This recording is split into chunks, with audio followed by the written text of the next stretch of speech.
Hello, I'm Andy Agafangelo. I'm carrying out this video interview of Paul Carlier in my capacity as Chair of the Secretariat Committee to the All-Party Parliamentary Group on Personal Banking and Fairer Financial Services. I am also, however, the founder of the Transparency Task Force, which provides the Secretariat to the All-Party Parliamentary Group. Paul, thank you very much indeed for having this conversation with me. As you know, the conversation is being video recorded. The video recording will be placed on the APPG's website along with your written submission that you've already provided. Thank you very much indeed for providing the written submission already. As you know, Paul, this exercise is all about the All-Party Parliamentary Group's call for evidence about the Financial Conduct Authority. Could I ask you please, Paul, first of all, to just set out to explain how you first came to interact with the Financial Conduct Authority, just briefly to begin with. Thank you. Yeah, hi Andy. You know, I'd worked in financial markets for 27 years as an FX trader for many of the world's largest banks: Chemical Bank, NatWest, Chase Manhattan, Lehman's, UBS twice. But prior to 2013, I'd never actually had any direct interaction with the FCA. I had, in 2011, made a series of what we can call whistleblower disclosures while I was working at UBS in Zurich. This was, you know, I escalated them internally, you know, but never escalated them any higher to the regulator. I think at the time, whistleblower training was pretty lacking, and obviously being in Zurich, I wasn't exactly sure where to go.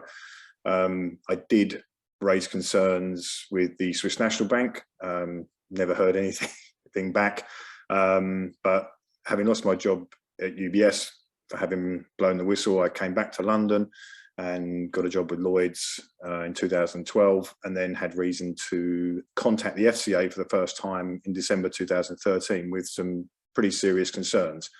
The concerns being, and I did so on a confidential basis initially, because having experienced or been subject to what I've been subject to at UBS, I was conscious of still having to do the right thing, but obviously conscious of what the repercussions might be. So I made a call to the FCA December 2013 in respect to myself and my team being denied access to independent legal advice by Lloyd's banking group, my then employer, and particularly the then acting head of commercial litigation, Melissa LaHood, in respect to, and we were basically being forced to sign non-disclosure agreements and what they call document preservation notices in respect to an FX investigation that was about to be launched by Lloyd's called Project Oman. These NDAs were fairly straightforward, and we were told about these in advance. What we weren't told about were these document preservation notices that had all sorts of serious ramifications in them, including that we could face criminal prosecution as well as regulatory sanctions should we breach them. That concerned us all. I don't think we had I certainly didn't have any concerns with the investigation. I welcomed it. You know, if you've got nothing to hide, done nothing wrong, then great. This isn't just about, you know, identifying wrongdoing. It's also about exonerating those that haven't done it. So when I was denied access to independent legal advice, I raised the concern with the FCA via the whistleblower line, and it was a complete waste of time. You know, they offered no actual help, made no effort to obtain any information and to investigate, even though I did point out who the bank in question was, whilst not revealing my name. And instead, they signposted me to an organisation called Public Concern at Work, now known as Protect, who are a whistleblower charity. And I called them in December 2013, and for the first time, and I've got notes of all these conversations from Public Concern at Work, and that therein began my kind of official UK whistleblower journey. Didn't quite expect it to be the journey that it has eventually become. Thank you, Paul. I'm going to move on to question number 2 now. Question number 2 is, what role were you in and in what firm when you blew the whistle? I was a director of foreign exchange trading at Lloyds Banking Group in London at 25 Gresham Street, over the road from head office. And as I say, I joined there in July 2012, and I had calls to raise serious concerns on a number of occasions. And each time I did so, I followed the Lloyds Banking Group whistleblower policy to the letter, a policy that was by this time was incorporated into mandatory training that every employee had to undertake, a policy that told us all that it was consistent with all relevant law, and told us that we were all protected should we follow it. And it also importantly told us how to blow the whistle. They devoted one line to this, and and it was this one line or this issue that would later be the landmine that tripped me up, denied me protection, and apparently seeks, as if you look at the results of Protect Silencing the Study 2 survey, is continuing to trip up and destroy 70% of those that do come forward to their employer in financial services. Thank you. On to question number 3. I appreciate you've touched on some of this answer already, but did you follow your employer's whistleblower policy? Can you provide us with a copy of your policy? Your employer's whistleblower policy. How did this whistleblower policy tell you to blow the whistle? Did it tell you what you must include so that your disclosure was protected? Yeah, the bottom line is the policy, as I said, told us we all had protection, told us it was consistent with all relevant law, and told us how to blow the whistle. And if I read you the actual line when it tells us how we should blow the whistle, it says, colleagues, this is it, colleagues should report a concern about wrongdoing or malpractice to line management in the first instance. That's it. Or where a colleague feels unable to approach management or more senior management within the same business, a concern can be reported to the group whistleblowing line on a confidential basis. That's it. That is how it tells us to blow the whistle, in the same policy that tells us we have protection under law. I didn't find out until closing arguments of my employment tribunal in 2015 that this is actually entirely inconsistent and contradicted by tribunal case law, the very case law that Lloyds Banking Group used in closing arguments, and that will basically apply to every employee that brings a whistleblower claim before the tribunal. The case law determines that you have to, sets out a criteria of things that a disclosure must include for it to be protected, none of which is reflected in the whistleblower policy of Lloyds then, and none of which is reflected in the Lloyds whistleblower policy now.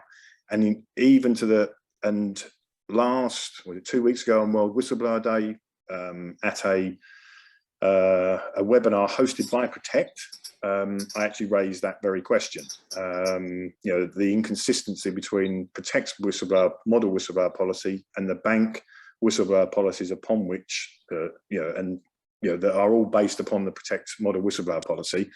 And they pointed out the same issue, same things have been saying to me for a number of years, that the policy is not there to tell whistleblowers how to blow the whistle to ensure protection. It's just there as a marker for the employer, which is quite astonishing, because if the whistleblower policy says you have protection, it says it's consistent with all relevant law, it is misleading the employee into believing they have protection. Protect actually went on to say that it's only later when there's a need to establish, well, unfortunately, as I found out to my cost, later is, by then it's too late. If you haven't made your disclosures in the correct way in the first instance, you have no protection, no matter what happens later. And that's a concern. I also did not know at the time that Lloyds Banking Group are a client of then Public Concern at Work, now Protect. So it's there's a significant conflict of interest there. And as I understand it, Protect and Public Concern at Work rely largely on fees generated from clients, i.e. firms, for their existence. And for me personally, I think it's I witnessed, and I've got the scars firsthand. I know what the issues were, and that case law inconsistency was the key thing that denied me status as a whistleblower and denied me the protection I should have had. So surely the solution is to make sure that the whistleblower policy tells employees how to blow the whistle according to that case law, so they have protection in the first instance. Well, just to be crystal clear here, a couple of things. First of all, you're making some very strong points. What can you tell us in relation to what you have to evidence the points you're making if you were challenged by anyone? Yeah, and that's a good point. I think, it is important to say that I never make any allegation or make any statement unless I have the evidence to support it. I think I've had recent communications with Protect, some of which I think the Transparency Task Force has been privy to, whereby I have raised these concerns and allegations, and at no time has Protect sought to deny them or challenge them. They just disagree. But the fact is that whenever I've asked them to explain, or challenge them as to why the whistleblower policy does not reflect the case law and the specific criteria demanded for a disclosure to be protected, they avoid the question or say that it's the policy isn't designed to do that. It's well, clearly it should be if it's telling employees they have protection. But as I say, if I say anything on here or make any allegation, then I've got the evidence to support it and prove it. And if I am going to make an opinion on something, then I will say that in my opinion, but that opinion will also be based upon evidence that I have in my possession. Thank you. So are you effectively saying, Paul, that if somebody today were to follow the Lloyds Banking Group whistleblower policy and the guidance, I guess that's the word from Protect, they would find themselves not covering all the right basis, and as a consequence, not have the protections they would have thought they did have? Is that essentially what you're saying? Yes. In a word, that is it. I think if you follow the whistleblower policy as written, then you will fall foul of the same issue that I did. And there's two bars for every employee to overcome to secure a whistleblower judgment in their favour at tribunal. First of all, you have to establish that your disclosures were protected, and then once that's done, only once that's done, can you then argue and plead that it was those disclosures that were the reason for your dismissal. And that, if you win both of those, then you're entitled to unlimited compensation. And in my case, my schedule of loss, which would have represented loss of earnings to retirement, assuming the same rate of pay to retirement, came to £7.9 million. Whereas if you cannot prove one or both, then you are left with the maximum potential for unfair dismissal of, in my case, it was 76,500 at the time, and that is what I won. But the important thing is, if you do not establish the first bar that those disclosures were protected, you don't have the opportunity to plead the second, i.e. that they were the reason. So you could have a situation where, yes, they were the reasons why they got rid of you, but because technically you weren't classified as a whistleblower, you wouldn't be entitled to the unlimited compensation. And it's that first bar that trips everybody up. I can also confirm, I have an actual case study. Somebody that witnessed wrongdoing at a major bank felt they had to make a disclosure, but had seen an article that covered my case, where I had said, basically challenged, how can it be that I win unfair dismissal, but I'm denied whistleblower status despite having followed the whistleblower policy to the letter?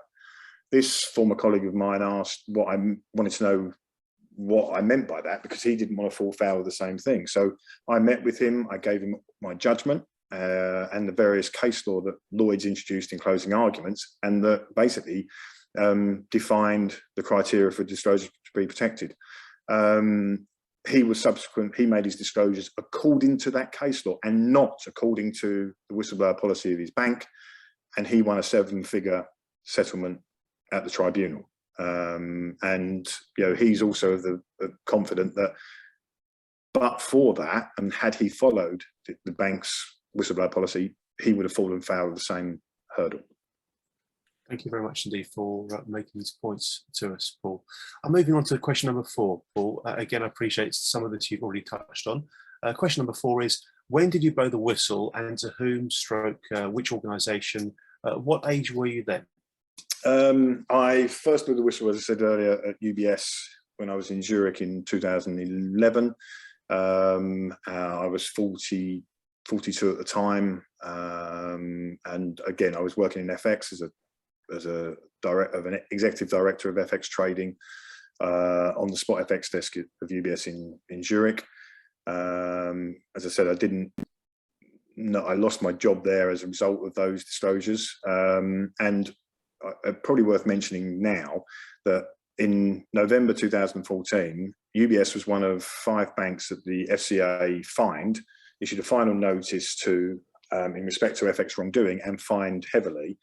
And I'll read you, they mention in there that the wrongdoing and circumstances, they also occurred despite the fact that UBS received whistleblowing reports between November 2010 and December 2012, which alleged misconduct by FX traders.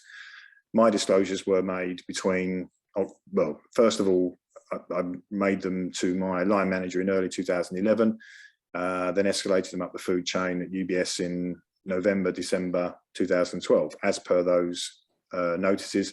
And it goes on to say further concerns were raised within UBS by whistleblowers in December 11, February and March 2012, all of which correspond with my further escalations up the chain of command at UBS indeed in February 2012, I escalated them to the co-head of FIC, which is basically the head of fixed income, commodities and currencies, which is pretty much one of the most senior people within the investment bank and who reports directly to the board.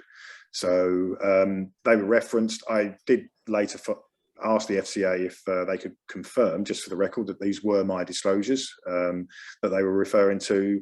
The FCA were very evasive and refused to confirm or deny, even though this would have constituted my personal information, and directed me to go to the bank to clarify, which I did. The bank's lawyers refused to comment as to whether they were, but I've got all the evidence to prove that I've got written disclosures that all correspond with those dates and all allege the various wrongdoing that they were later punished for. In respect to Lloyds, obviously, when I joined Lloyds in July 2012, I came into Lloyds off the back of a bitter experience at UBS for having raised concerns, but within 2 months I'd witnessed wrongdoing at Lloyds that gave me cause for concern, and over the next 2 years I would make multiple concerns or raise concerns exactly as the whistleblower policy trained me to do, and did so. And this is really important given what we'll discuss later. Every time I made my disclosure or raised my concern, immediately upon witnessing whatever it was that constituted the wrongdoing or what gave me cause to have a concern or an issue in the first instance. I never delayed. I always made it at exactly that time. So yeah, it was by this time in 2012, 13, I was 43, 44. Thank you, Paul. On to question number 5. It's quite a long question, so bear with me. Have you ever witnessed any actions or conduct that, in your reasonable belief, breached any law, regulatory code, or applicable or relevant policy? And if so, please explain which law, code, or policy you believe was breached. Yeah, both at UBS, certainly, I witnessed breaches of regulatory codes. I also witnessed fraud and other dishonesty in respect to the treatment of clients. I witnessed widespread sharing of confidential information to other parties, including to large customers and other banks. I witnessed widespread collusion with other banks in breach of competition and antitrust laws. I witnessed various control function failures, including the failure to investigate or have proper surveillance in place, including the failure to investigate my disclosures.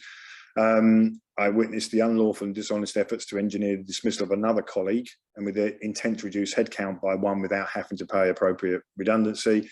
And I also witnessed colleagues profiting from their own PA or personal trading account, result of trading on the confidential information that they were in possession of. That was at UBS. At Lloyds, I witnessed, again, breach of various regulatory codes. I witnessed fraud and other unlawful dishonesty in respect to the treatment of clients, particularly but not exclusively the taking of excessive and undisclosed markups and attempts to dishonestly partially fill client orders. I made disclosures about a formal pricing policy produced by Lloyds. Now, this isn't just, this is important because this isn't just, just things that are verbally communicated. This was an official Lloyds Bank pricing policy that actually encouraged salespeople to deceive and defraud customers and to particularly target less sophisticated customers. Obviously very relevant given RHP fraud and wrongdoing, as well as the FX stuff that I'd witnessed. There was also the sharing of confidential information to other parties, including to other large customers and other banks. Again, as with the UBS, collusion with other banks and third parties in breach of competition and antitrust laws. Again, various control function failures, including the failure to investigate or have proper surveillance in place. Importantly, reckless selling of FX derivatives, exposing the bank and its shareholders to enormous potential losses. Various issues, including the FX trading platform switching itself on out of trading hours and publishing unlimited prices in multiple currency pairs to thousands of customers, and with no trader present or aware, and therefore nobody managing any of the resultant risk. Dishonesty by the Lloyds Banking Group press team and FX senior management when presented by a news article by Bloomberg. Lloyds commented on the story from the bank's perspective, but allowed myself and others to be effectively defamed by false statements that were included in the article, but that Lloyds, and I think it was by design, that Lloyds senior management and the press office commented on their own behalf, but by allowing the article to slaughter me and others within the bank. I mean, it said that it was a story about one particular trader who had tipped off BP about a huge sterling trade. And the story said that other traders just knew what he had done, and but we had failed to report it. Well, I didn't know what he'd done. And the protocol for the bank should have been that anyone named or implicated by the story was given a chance to challenge the accuracy of it. The Lloyds press officer, Ian Kitts, failed to do so and allowed it to go out. And I'm firmly of the belief it was a preemptive step to, if this goes south, then by letting that go out, we have ready-made scapegoats on which to pin this. It wasn't the bank, it was people failing to report when we actually didn't know. I've had serious run-ins with Lloyds Banking Group press office since, and they are very much part of the problem, but often are overlooked, or actually always overlooked, by regulatory protocols. I also witness, mentioned earlier, myself and other colleagues were denied access to independent legal advice prior to signing very serious legal documents, including NDAs and document preservation notices. And I've also been forced since my dismissal to make further new disclosures to both Lloyds and the FCA in respect to serious wrongdoing and dishonesty, including what amounted to the falsifying of an investigation report into my disclosures that Lloyds undertook after I escalated them up the food chain in late 2014, when it became quite clear that Lloyds had not investigated any of them. The report produced in May 2015 basically denied wrongdoing in the case of all of my disclosure and allegations, but evidence that I obtained shortly afterwards and since demonstrates, if not proves, that this person falsified the outcome of those investigations, and he certainly falsified the testimony of 4 witnesses that he interviewed. and made multiple omissions. I think there's 31 counts of dishonesty in respect to what he put in the report compared to the actual transcripts of the interviews that he undertook, copies of which that I now have. The person who conducted the report and produced this in 2015, I now have proof that he was also involved in the Lloyd's internal investigation of HBOS Reading. Now, we know that that's been established as, in itself, a fraud. They concealed evidence of wrongdoing. They denied, when the fraud convictions came down in January 17, the bank denied any knowledge of the fraud prior to the beginning of the trial. That's clearly incorrect. And it was later, in December 2018, they had to admit that they had lied repeatedly about it and confirmed that the results of their internal investigation were also dishonest. And yet the person they knew who had been party to that dishonest report, they instructed to investigate my disclosures. In my opinion, there was an intent there. You don't employ somebody or instruct somebody to do another investigation who you know has already conducted an investigation and a complete whitewash if you don't expect him to do the same again. And certainly his instruction would have communicated to him that a whitewash was expected, and he certainly delivered. Well, thank you very much. Number 6, I think you've answered everything in number 6, but let me just ask you, anything you want to add, please do so, Paul. So number 6 is, what was the nature of the misconduct, infringement, malpractice, or so on that you alleged? It was obviously a variety of things, as already mentioned, but I guess the key takeaways are that, on the most egregious was an attempt on the 1st of July 2014 by 2 Lloyd salespeople to defraud Tesco. They'd left an order with the bank to sell approximately €9 million at a specific rate in the market. The price traded in the market just above there, 137. It traded up to 137.01, in which case their order is executed. I executed the order in full. The sales team received the email confirming that at 3:03 p.m. And in a trading room, traders are king when it comes to risk. So I, the trader, manage the risk on that order. If I say the order's done, it is done. The sales got the order execution email that's generated by the system when I execute it at 3:03. They lied to Tesco's at 3:23, claiming it was only partially filled for 4 million. They were seeking to keep the other 5 million because the market price had gone up and then back down again. If they only partially filled Tesco's and took the other 5 million for themselves, they would make $5,000 profit if they bought them back where the price now was, 10 points lower.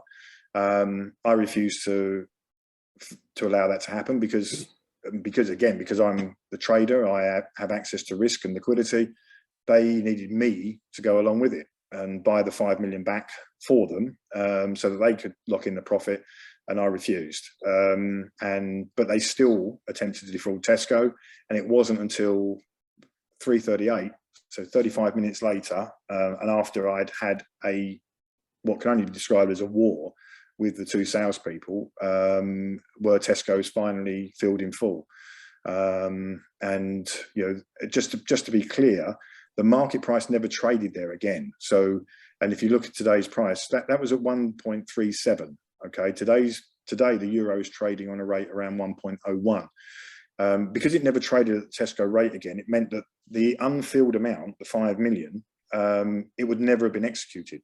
And Tesco's would have then had to have made a decision as to, do we sell them now because the price is lower? But either way, it would have been, they would have had, but for me, they would have sold that 5 million at a price lower than where I had already filled them.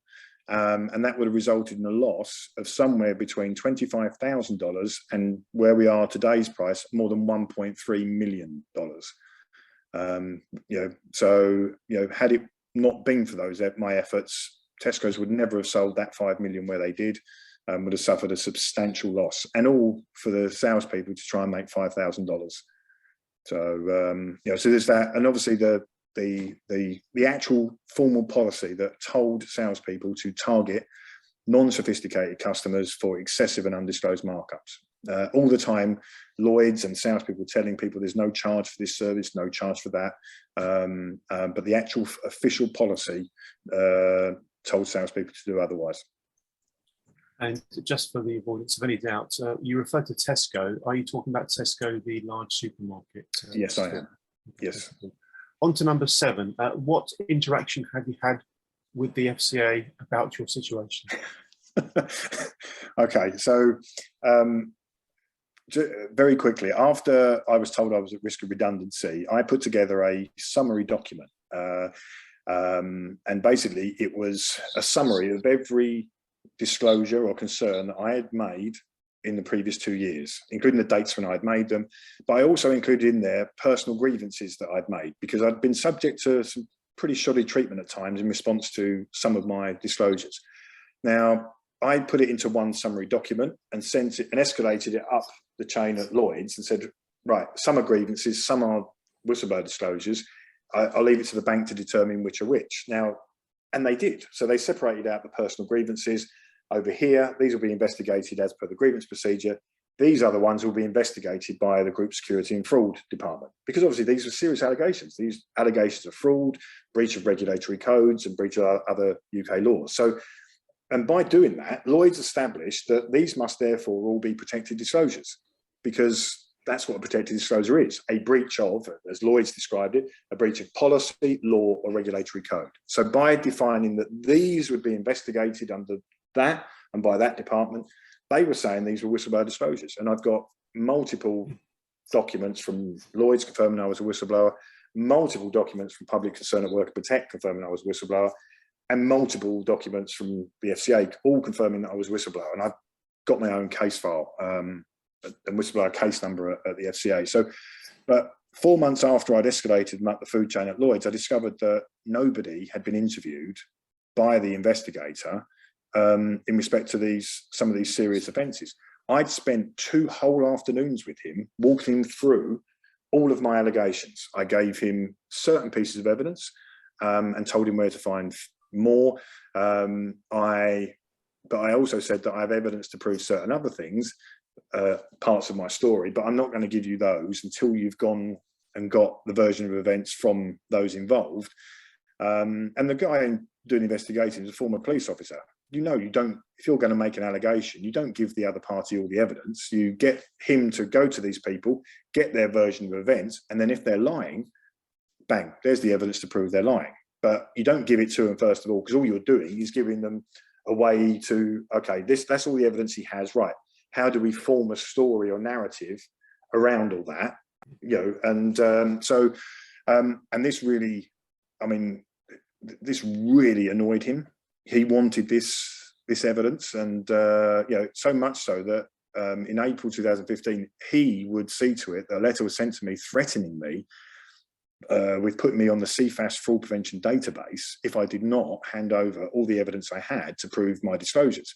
And it's an astonishing, and in it says the CFAS fraud protection database is seen by all sorts of third parties, and they even add in brackets, including potential employers. The threat was clear, and the reason it was sent is because the guy had 14 days in which to provide his outcomes to the investigation, but he was in a position where he didn't know what evidence I had in my possession that could prove any dishonesty if he chose to include dishonest outcomes to his investigation. So he was desperate to have these, but I refused to give them to him, and he didn't need them. This is the key. I told him where to find them. I gave him dates, I gave him names, I gave him anything he needed to locate any documentation that, you know, to do the investigation.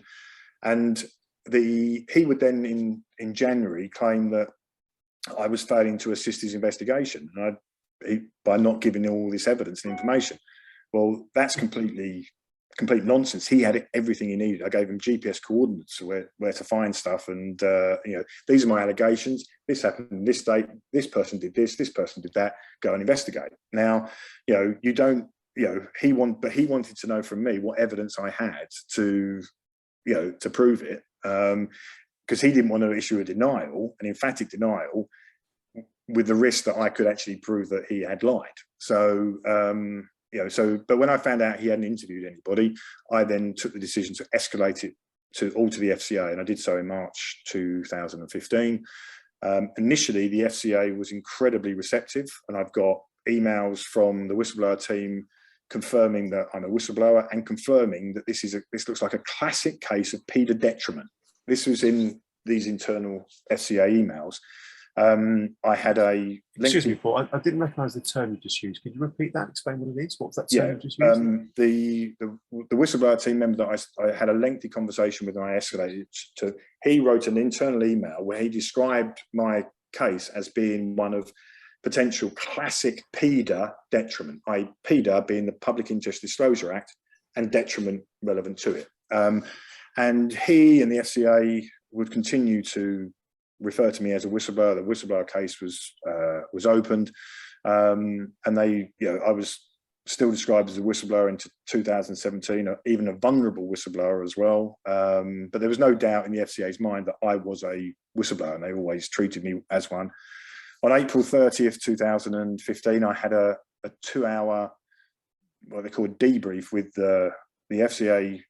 With the FCA, there was a couple of people there from intelligence, and there was also also present was Andrew Brodie, who was who had conducted the FCA's FX investigation that resulted in the fines in November 2014 of 5 banks. That I alluded to before. They ranged from, I think they're roughly between £300 and £450 million each. Sounds a lot, still absolute pittance. But importantly, these November 2014, this was the conclusion of the FCA's FX investigation, and they completely exonerated Lloyds.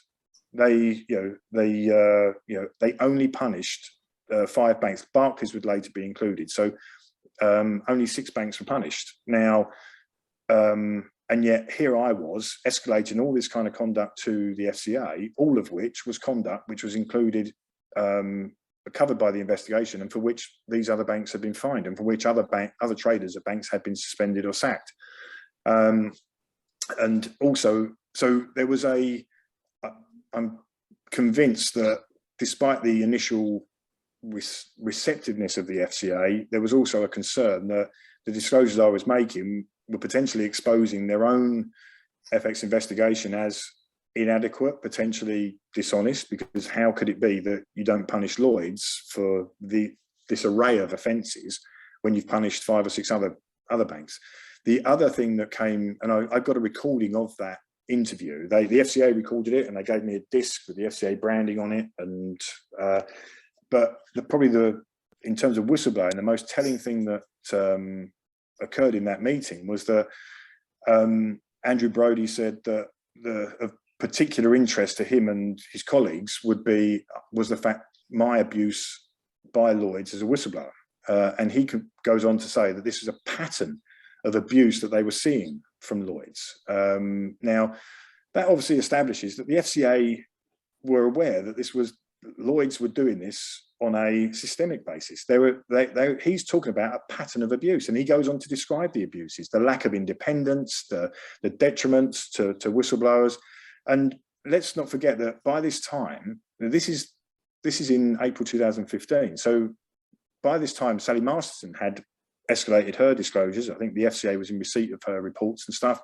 Prior to this, Paul Moore had come before me as an HBOS whistleblower. So were they referring to Sally and Paul's disclosures and abuse as a whistleblower? But either way, whether or not they were, he was clearly confirming there was a pattern of abuse of whistleblowers by Lloyds, and he was including me in that. So he was again confirming that this was a real concern. And yet the FCA subsequently did nothing. They've never taken any action against Lloyds for causing detriment to a whistleblower, even when in December 2018, Lloyds had to apologise and pay a substantial settlement to Sally Masterson for exactly that offending. The FCA have failed to sanction Lloyds for that. So at that meeting, it was, as I say, they were receptive to it. They pointed out this this pattern of abuse of whistleblowers. However, after that meeting, it changed. certainly May 20th, 2015 is a date that will always stick in my mind. It's the date that the US regulators, the New York Department of Financial Services and the DOJ, slapped fines on multiple banks, including a $2.5 billion fine against Barclays for FX wrongdoing. And those fines included and classified certain conduct as criminal. And that included the excessive and taking of undisclosed markups from clients and the partial fill of orders, which is exactly what I had exposed at Lloyd's. And so there's me, when these came out, this is 4 months before my employment tribunal. That's it, vindication. This is it. Now the FCA is going to have to act, and this has now been deemed criminal. Fantastic. That can only help my case. However, when I tried to contact the FCA and when I tried to push things forward and say, okay, what are you doing with my disclosures? It was like a stonewall, and they became incredibly obstructive. And I later found out that at my tribunal, the then head of, or the senior person in SME markets, Matthew Lawrence, who testified in his written witness statement, he said, what Paul doesn't realise is that pricing policy is approved by the regulator. So the very pricing policy that had in it that to target non-sophisticated customers for excessive and undisclosed markups and on a whatever you can get away with basis, that pricing policy, that exact conduct was deemed criminal by the US authorities on May 20th, 2015.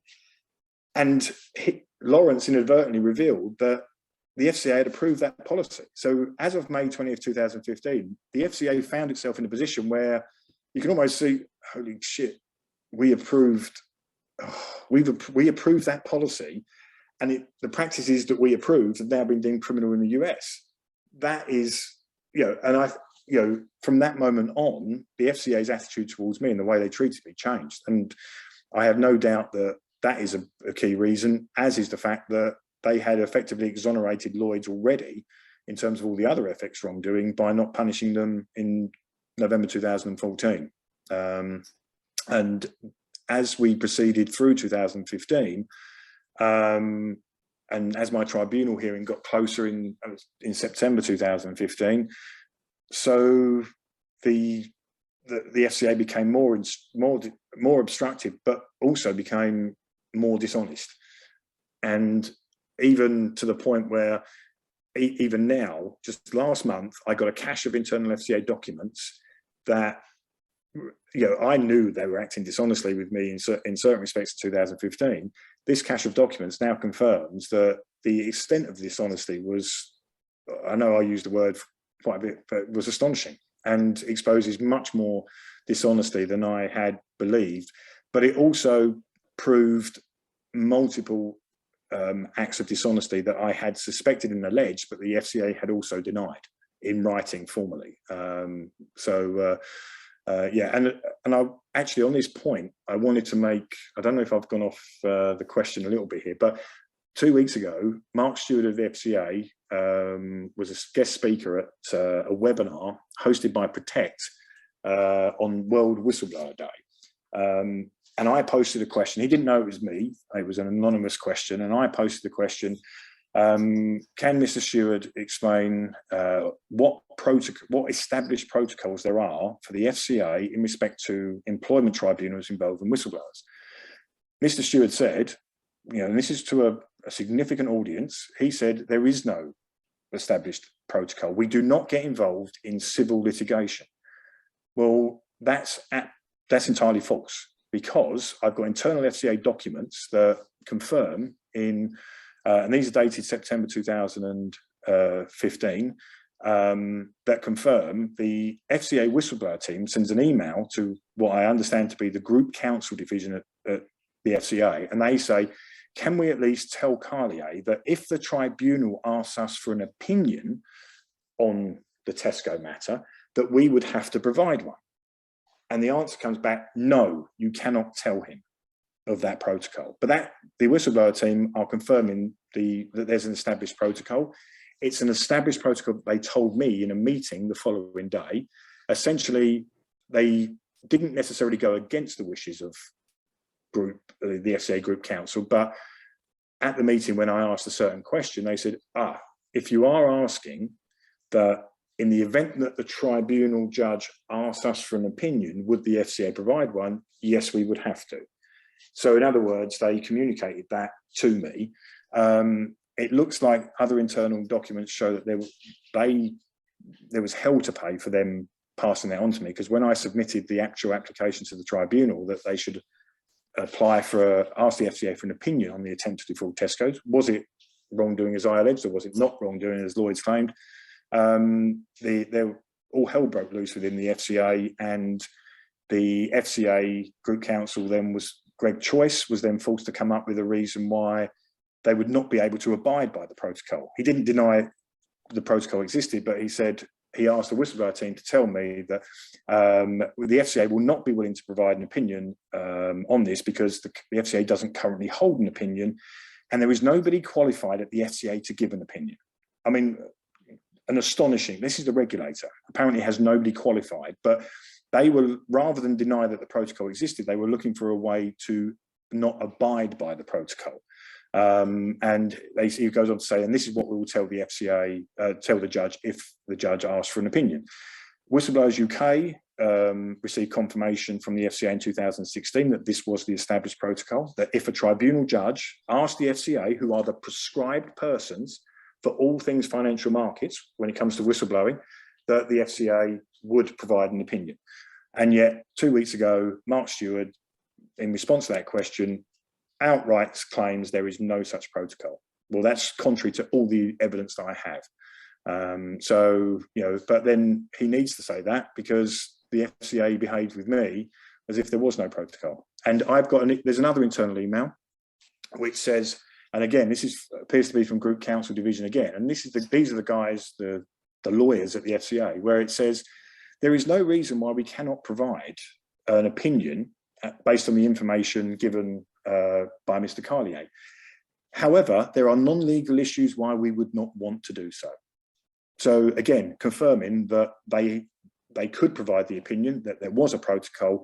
However, there were non-legal issues that they might not want to do so. In this case, for me, it's consistent with this, what appears to be a desire by the FCA to conceal failures by banks and wrongdoing by banks. I mean, there's a whole litany. We know how the FCA engineered the unlawful IRHP review, or the unlawful inclusion of sophistication criteria. We've all heard the LIBOR lowball tapes, and there's no way the FCA didn't also know of all that was revealed by those. So yeah, the non-legal issues that why we would not want to do so would be because there is this default position where we don't want to act against the banks. Thank you, Paul.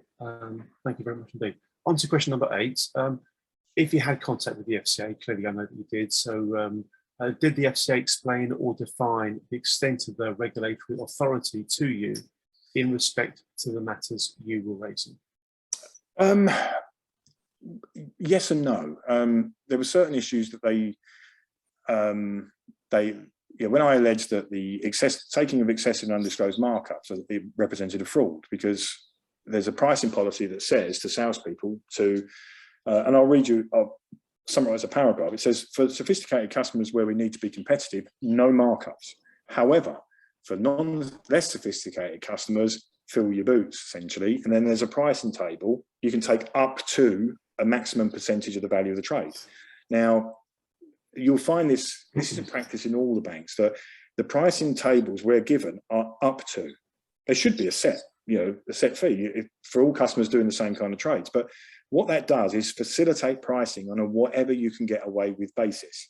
And Barclays were fined $2.5 billion by the US authorities, and they included quotes from Barclays salespeople that are now infamous, and they included in the notices that markup is everything.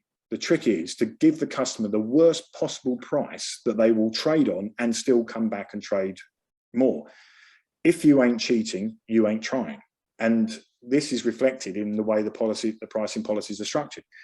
At the meeting in April 2015, Andrew Brody said, "Oh well, that fraud isn't something we get involved with here. want to take that to City of London Police. So I did. I took that to City of London Police, and they were going to open an investigation. Until that is, the FCA got involved and saw to it that the criminal investigation was prevented.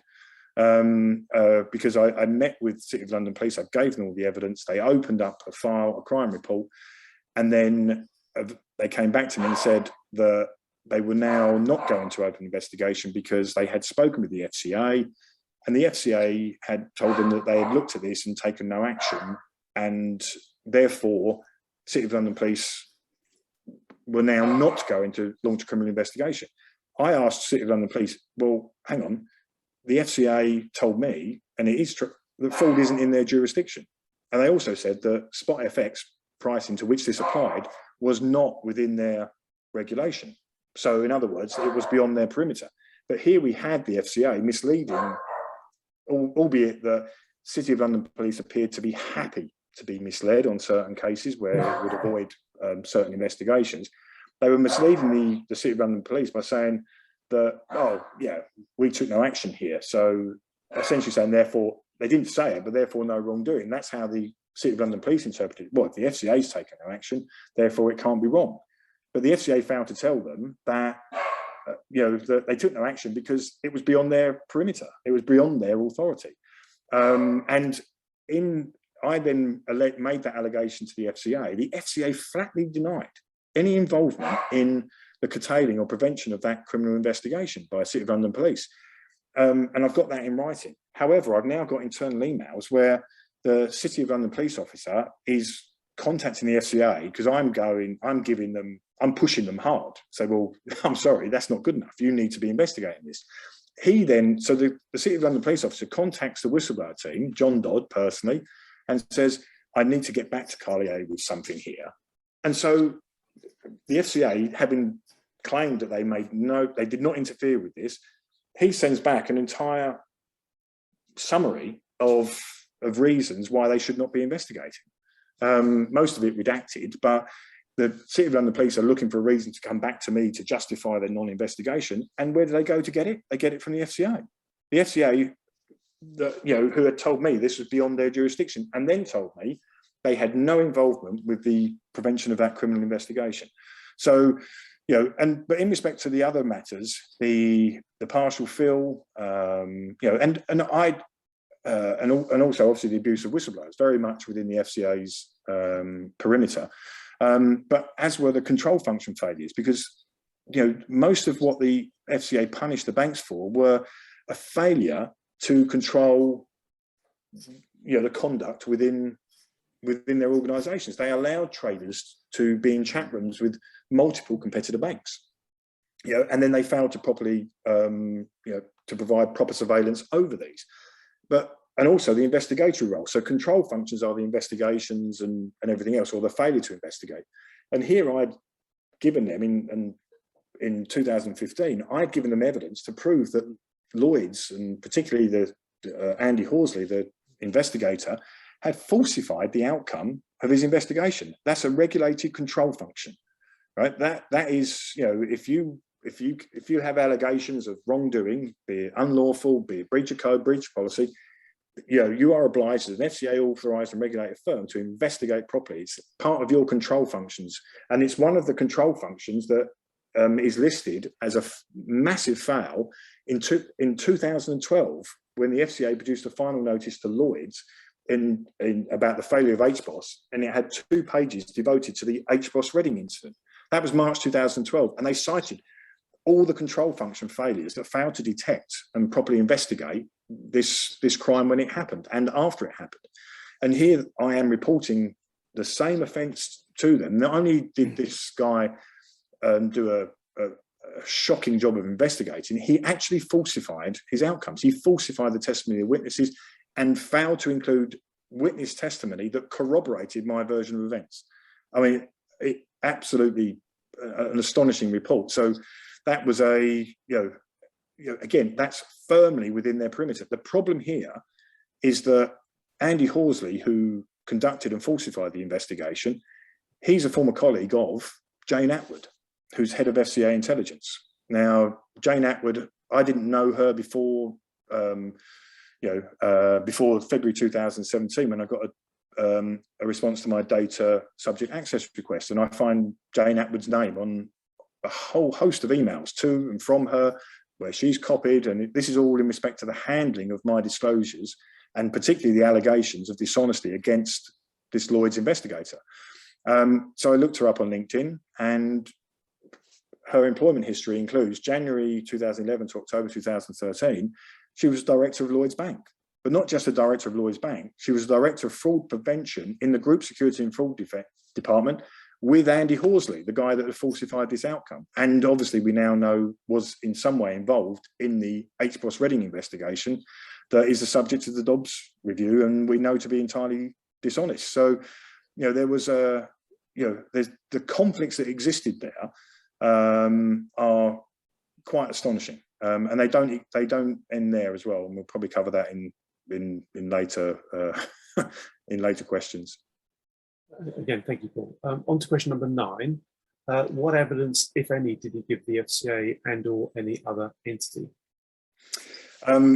Substantial. I've already mentioned that I gave the City of London Police everything they needed to conduct an investigation on the defrauding of customers by way of the excessive and undisclosed markups. And I'm sure you as will have witnessed and seen the John Swift report, which obviously the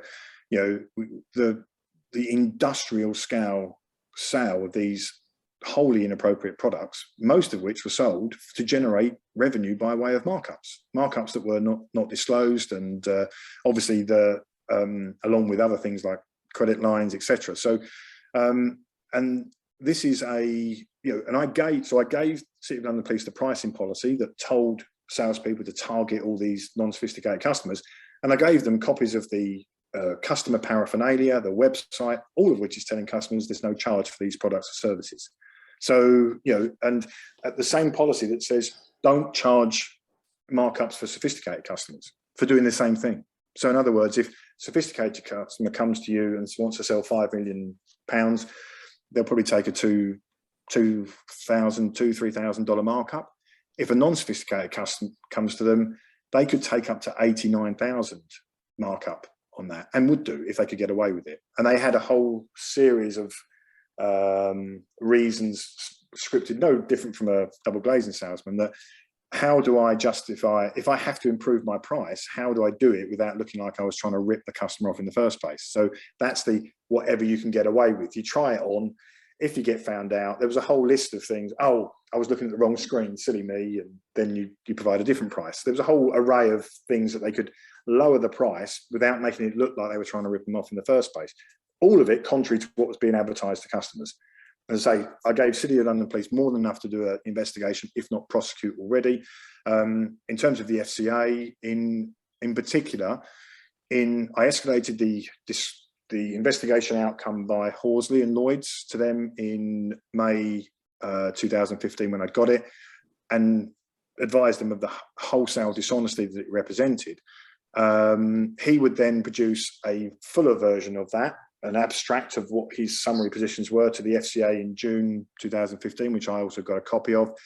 However, I was then tipped off that all of his interviews were recorded because that was the protocol. So I applied. They hadn't disclosed them for the tribunal, but I got copies of those transcripts, and the transcripts of those interviews proved 30 plus, I think it's 31, false representations or omissions that Horsley made in his investigation outcomes, including the falsifying of the testimony that's in those transcripts. And I escalated that to the FCA 21st of July 2015. Internal FCA records show that the whistleblower team escalated that on the same day to that email to an unnamed person within the FCA. And you can see all the attachments on it, all the transcripts, and you see my email. You can imagine I was quite jubilant at this time because I've now got all these documents that prove that the FCA, or that Lloyd's and Horsley in particular, had falsified the outcome of those investigations. These corroborated everything. And so I'm quite excited. I list about 4 or 5 issues that these things prove and the lies. But at the bottom I say, however, there's so much more. I need a meeting with you to walk you through them, because there were just an astonishing array of dishonesty that these things proved. And I never heard back from the FCA. And it's quite clear, and the evidence that I now have shows that the unnamed person they were sent to essentially concealed them and didn't share them with the team in FCA supervision. So FCA supervision never saw them, and all the internal emails I now have, and some of them were only disclosed to me last month, even though they should have been disclosed to me by the FCA in 2017 in response to a DSAR. And in these emails, all these people from FCA supervision, this is when, because I made a complaint against the FCA in October 2015 that they had failed to investigate my allegations against Lloyds and the disclosures that I've made, particularly the attempt to defraud Tesco's, and that they had also sought to prejudice my and pervert the course of justice at my employment tribunal, which took place in September. It took the FCA 14 months to respond to that in December 2016, and when it came, it was just a complete and utter whitewash. It was just, they denied everything. They denied that, and in respect to the allegations they failed to investigate Tesco's, they wrote, "You will have seen the outcomes by Lloyds, who conducted a thorough investigation, and in the absence of any testimony or evidence to corroborate your version of events, they effectively stood by the Lloyds findings, and basically denied my version of events and allegations entirely." Now, again, only last year did I get a copy of an internal FCA document that's dated October 2016, 2 months prior to the FCA sending me that response, a response that absolutely denied everything in respect to the allegations against Tesco, said there was no evidence and that they were happy with Lloyd's version of events, all of which contradicted what's in those transcripts. So nobody had looked at those transcripts. However, there's a report dated 24th of October 2016, and it's basically a report. The opening page says that this is being conducted by an expert in FCA supervision. And this review, they are conducting a review of all of my allegations and evidence because I am persistently in contact with them. And I'm in significant distress, particularly as a result of this dishonesty and injustice that I say I've suffered in respect to the attempt to defraud Tesco's. And so much so that in November 2016, there's an actual email from Felicity Johnston of the FCA to Andrew Bailey's office and others, confirming that she's so concerned by the level of distress I'm showing over the dishonesty that Lloyds have demonstrated in respect to the attempt to defraud Tesco's and the FCA's failure to investigate and ensure justice was done, that she believes I'm such a significant suicide risk that the police should be called to attend my home to check on my well-being. That was November 2016, and the same sentiment is echoed in the opening page of this report dated 24th of October 2016 that is sent.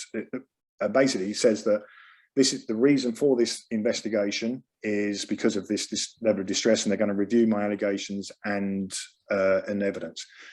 And when you read down, and bearing in mind I got this a year ago, you read down, when it came to the Tesco part, this FCA expert in FCA supervision concludes that but for my remonstrations on the day, Tesco's would have been treated less favourably and would have suffered a partial fill at the hands of the two salespeople in favour of the LBG proprietary book. Now, this is important. Lloyds Banking Group proprietary book, that's the trading book. That is the intent to make financial gain, right? So this person actually corroborates my entire version of events. They've looked at this and says, but for my remonstration of the day, Tesco's would have been defrauded because, and the fraud is proven and established by the intent to make financial gain in favour of the LBG proprietary book. So I'm reading this. Hang on, that's not what the FCA put in the complaint response they sent me 2 months later in December 2016. In fact, they entirely contradicted that. So okay, now, is this because the person who produced the complaint response didn't see a copy of that report? However, another internal document I now have is dated November November 7th, 2016. And it's the first draft of that complaint response that I would get in December 16. And it includes reference to this report and includes the findings. And then for some reason, they are completely whitewashed out of the final version, and instead conclusions are inserted that entirely contradict those findings. Now, I don't know how anyone explains that, and the FCA has gone to extraordinary lengths and dishonest lengths since to explain this and refused to address this. Now, importantly, on that report, it was sent to Julia Hogger. She was senior in FCA supervision. She's now the CEO of the London Stock Exchange. But it was also sent to Andrew Bailey's office as well. So Andrew Bailey was aware of the complaint and how significant it was. A copy of this report and findings was sent to his office in October 2016. And yet 2 months later, a final response is sent to me that entirely contradicted those findings. The FCA's own findings were contradicted.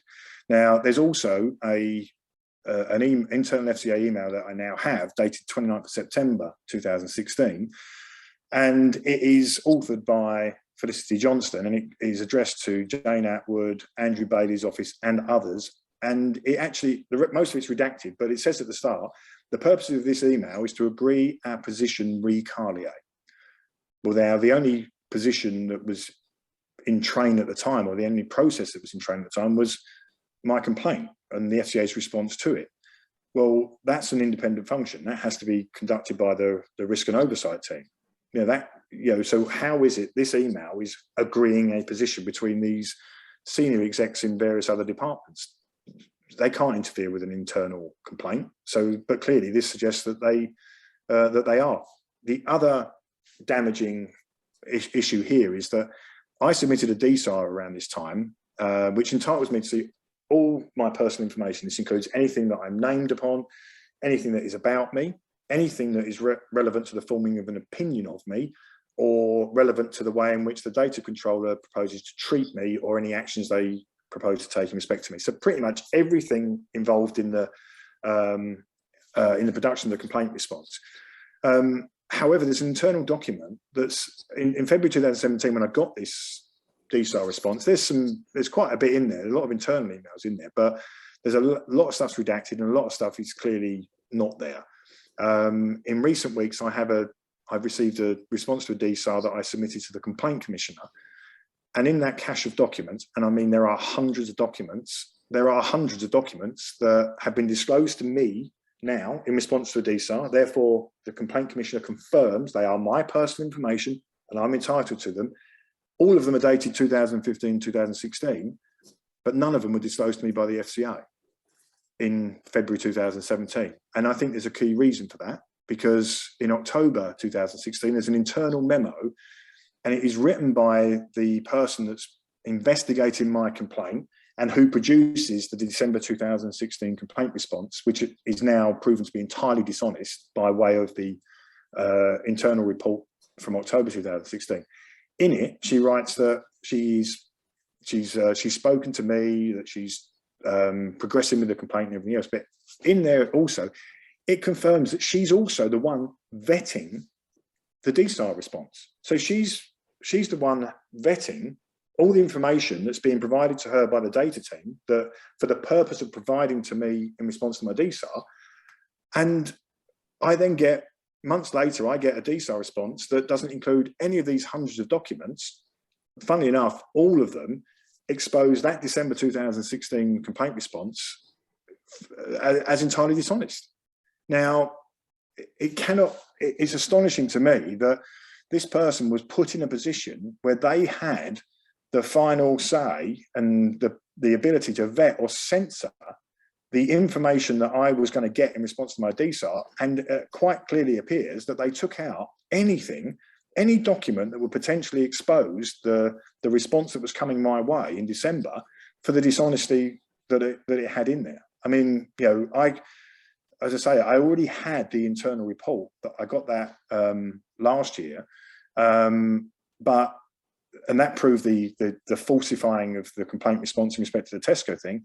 But the new evidence I've got also shows that the FCA did deliberately lie to me, lie to my MP before my tribunal hearing, and with intent to prejudice and pervert the course of justice at that hearing.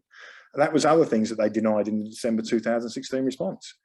I mean, I don't even know where to go with that. And my lawyers are currently reviewing that, because the data, the DSAR response should have been undertaken by the data team, by data specialists, and they should have vetted it and censored it strictly according to law, not giving it to somebody else that clearly had a vested interest in certain documents not being disclosed to me that would expose but make no mistake, I haven't mentioned the person's name who produced that December 2016 response, because I don't necessarily believe that they produced that response voluntarily.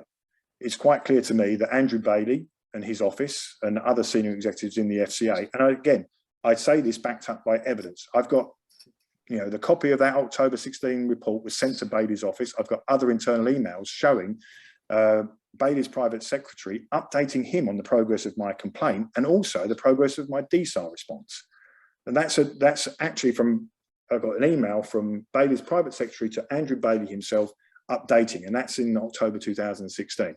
So the evidence I have more than suggests that influence or intimidation was put on the person who produced that response. And in my opinion, the evidence clearly shows that there was an intent to conceal. And I think I've mentioned it in previous presentations regarding Blackmore Bond, and there's a relevance here. My allegations with respect to Blackmore Bond is that in March 2017, I escalated significant intelligence to the FCA and they did nothing. But then in August 2018, I escalate that same intelligence to Andrew Bailey directly, to Mark Stewart directly, and Jane Atwood directly. And it's my contention that at that time, in August 2018, Bailey, Stewart and others realised, oh crap, we dropped the ball in 2017 by failing to act on it. And instead of just putting their hands up, picking up the ball and acting honestly, they then dishonestly sought to bury the ball and bury the victims of Blackmore Bond in it. It appears to me, and again, and I think I've got the evidence to prove this, that in October 2016, when Bailey's office and the other senior executives get a copy of that report that entirely corroborates my version of events, the FCA didn't look at the fact that, Carlier is suffering this incredible distress because of this dishonesty and injustice, and then use their findings, go, you know what, right, let's own up and say, look, we dropped the ball here, and Lloyd's, now we've had a look at this, Lloyd's, we are going to punish Lloyd's, and Lloyd's are going to have to, we believe they should settle with you for a substantial sum because of, the dishonesty this represents, and the fact that this dishonesty was used within legal proceedings to try and deny me whistleblower status. Instead, the FCA looked at it and went, crap, we didn't investigate this in 2015. So, and obviously that led to, if they had investigated this in July 15, the transcripts, the dishonesty represented, but that those transcripts proved, they would have had to have sacked Lloyd's, they would have had to take regulatory action against Lloyd's. That would have resulted in the sacking of the two salespeople and Horsley, the person who produced that falsified report. If that happens, Lloyd's are going to have to settle with me for a substantial sum because of the reason that report was being used to justify my redundancy, to deny me whistleblower status in legal proceedings. There's no way, and that's borne out by the fact that in December 18, Lloyd's settled with Sally Masterson for a substantial sum for effectively doing pretty much the same. She made these allegations about the H. Ross Reading fraud, and Lloyd's destroyed her and then concealed all the evidence. Well, Horsley's just done exactly the same, and I'd suffered the detriment at the same time. So I think the FCA realised they had dropped the ball by not investigating in 2015, and only now realised, holy crap, he's right, and instead sought to bury it. And right, okay, we'll bury that. We'll lie about it because, basically he got screwed because we failed to act properly a year earlier. And they did this, don't forget, knowing that the level of distress that I was suffering was so significant, they themselves confirmed that I was a suicide risk because of the distress I was enduring as a result of this dishonesty and injustice. So they knew that had they acted properly in October 2016, put their hands up and said, we should have looked at this more intently a year earlier, but now we're going to do it. We're going to punish Lloyds, and and I should then get justice, which would obviously reduce the distress and end all of that distress, and I get an appropriate substantial financial settlement. Instead, they chose to dishonestly lie about it. Well, what effect is that going to have? They know that that's only going to increase the level of distress and increase the risk of my suicide. I mean, there's an interesting law, the Suicide Act 1961, that says that it's actually a criminal offence for any person or party to take an action that they know might encourage another to commit suicide. Someone needs to tell me, and I've got someone looking at this at the moment, because you cannot tell me they didn't know the level of distress I was in, and they chose to lie and conceal their own findings from me, their own findings that corroborated my version of events. So, but the fact is, this cache of documents, I only got this 2 months ago, and some of it last month. All of this has been concealed from me. So even now, 7 years on, I'm still finding evidence that proves another act of dishonesty or further compounds the dishonesty I was already aware of. Very, very clear, Paul. Thank you very much indeed for explaining this in such detail. Thank you very, very much indeed. We're on to question number 10, Paul.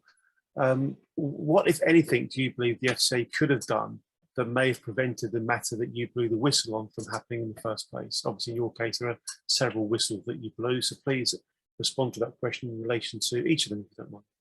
Yeah, sure. Well, I think, don't forget, the FCA was conducting a full investigation of the FX industry. They commenced it in October 2013 and concluded it in November 2014, when they punished 6 banks and levied fines on them. Now, don't forget that they investigated 6 banks, and they got those 6 banks to hand over all of this evidence. This is all of these chat group transcripts, everything, a substantial amount of evidence. Now, and then they obviously punished these 6 or 5 or 6 banks in November 2014. However, in those transcripts, they will have found traders from other banks outside of those 6 that they initially investigated, because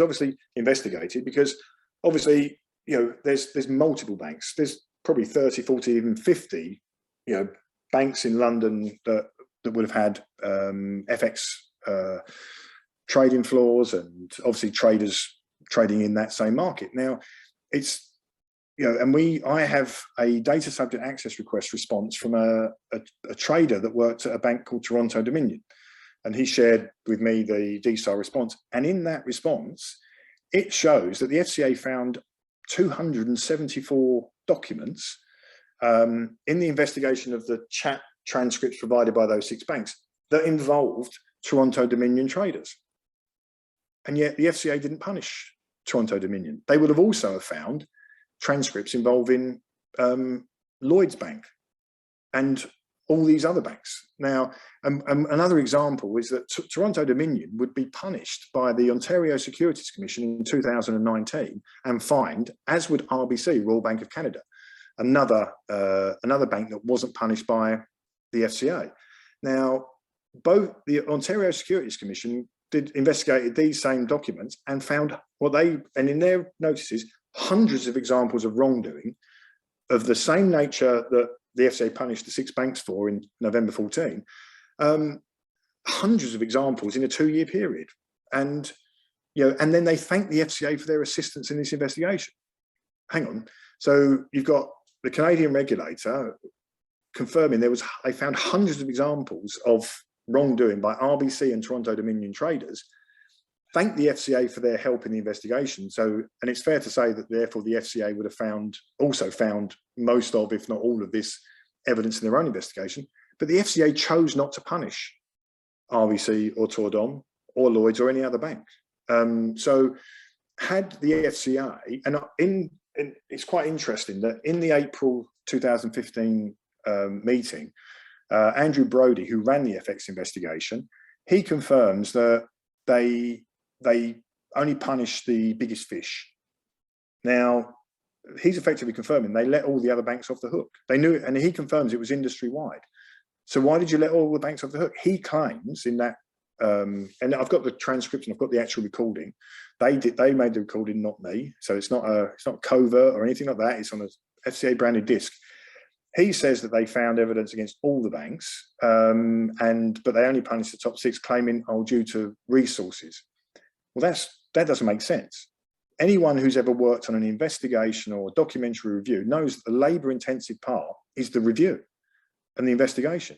Well, the Tour Dom trader has got in his response, there was 274 examples. They'd already found the evidence of wrongdoing, summarised it. You've done the labour-intensive part. The lack of resources doesn't make any sense, because when you look at the 6 banks that they punished, the final notices are essentially just copy and paste with just a couple of specific things dropped into it. If you look at them, they're all published on the FCA website, all copy paste, apart from a couple of little individual things.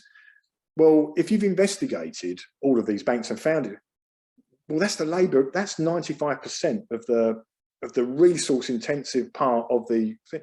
All you've got to do now is produce the final notice, which is largely a copy and paste against all of these other banks. But they chose not to, and I'm firmly of the belief that they had a vested interest. It's well documented now that they punished multiple traders were sacked at the banks that were punished, and traders at other banks, who weren't punished, were not subject to the same thing. Now, but it's clear that if the FCA found evidence going on in all the banks, then surely you sack all or you sack none. You can't just, create a scenario where that you just implicate a few, punished a few. But in my opinion, this is what the FCA had to do, because this wrongdoing had been going on under their noses for years. And it's quite clear that the risks were known to the Bank of England and the FCA at least 5 or 6 years prior to the story breaking in Bloomberg. And there's all kinds of documentary records that have been published. The Bank of England did their own report. And traders have pointed out in defences in employment tribunals that that they raise concerns with the Bank of England as to conflicts over benchmarks and certain processes. So this had been going on under their noses for a number of years, and it was embarrassing for the FCA that it had been going on either undetected, or they were in a bit of an awkward position because they'd known about it and instead chosen to do nothing. So and at the time. And this is another issue that would be relevant to the likes of the libel investigations as well. The FCA codebook, certainly as of December 2012, when I resat the FCA regs exam upon returning from Zurich, it states that it is an absolute defence against market abuse or manipulation if it's an industry standard practice. So obviously, if they punish all the banks, then every trader that they are seeking that would ultimately be sacked and served up as a scapegoat, they couldn't do that, because if it was everyone in the industry was doing it, it would by default be an industry accepted practice. More so because the regulator and or the Bank of England were aware of it going on anyway. So they wouldn't be able to get the results that they wanted, or be seen to be taking the action they did. And it's why when you look at like Tom Hayes' case, they did exactly the same in libel. They engineered scenarios that, not just the FCA, but the SFO in that case, to make it look like these were lone wolves acting in different markets, and that they weren't actually, as in Tom's case, they weren't actually acting within the rules that existed and rules that everyone was abiding by at the time. And so had the FCA punished Lloyds in 2014 and not essentially exonerated them,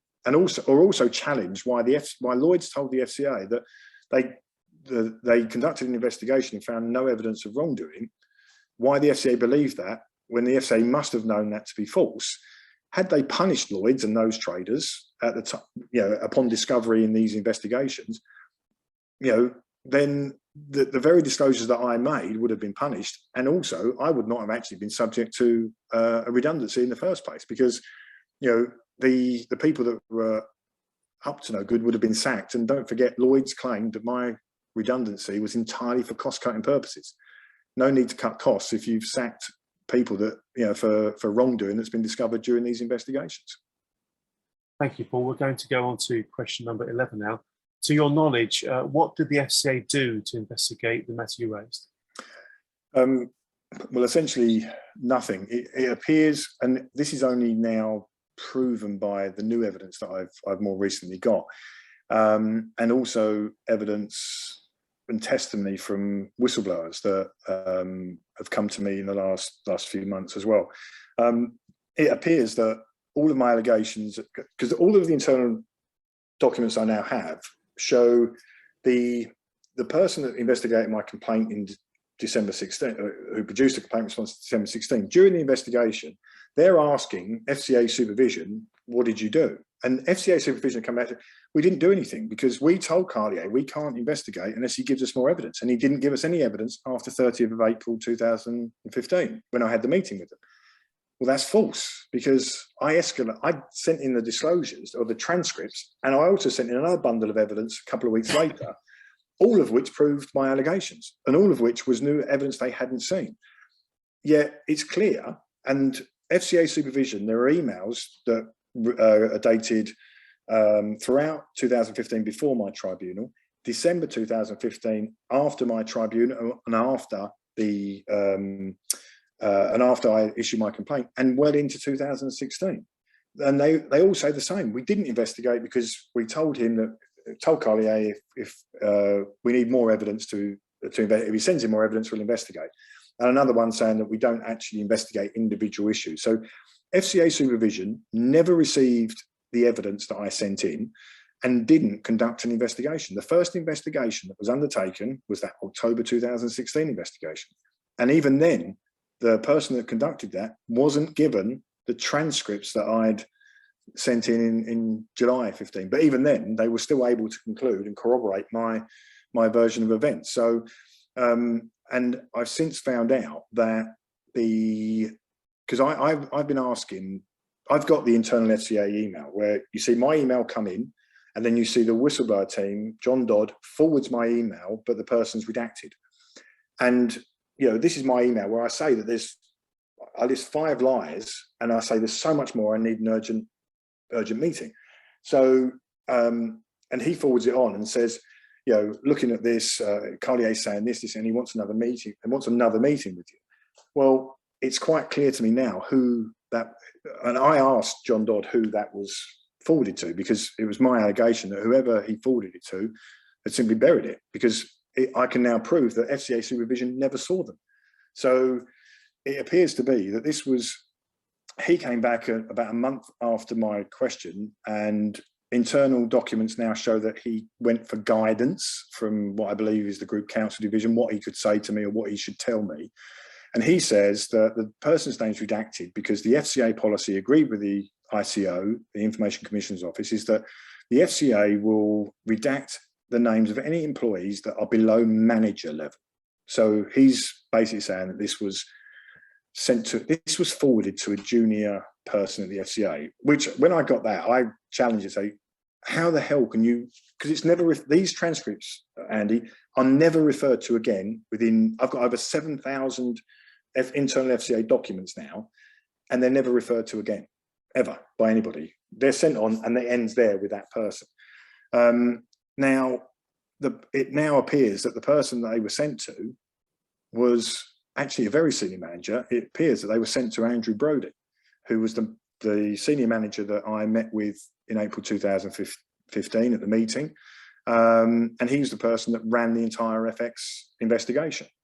Now, it's quite clear that whoever they were sent to, and if it is, as we say, we're certain now it is Brodie, and I say we as my lawyers as well, that it was sent to Brodie and then never referred to again. Now, the problem here is that, and I have evidence from 2 sources now that confirm that Brodie became the position of within the intelligence department.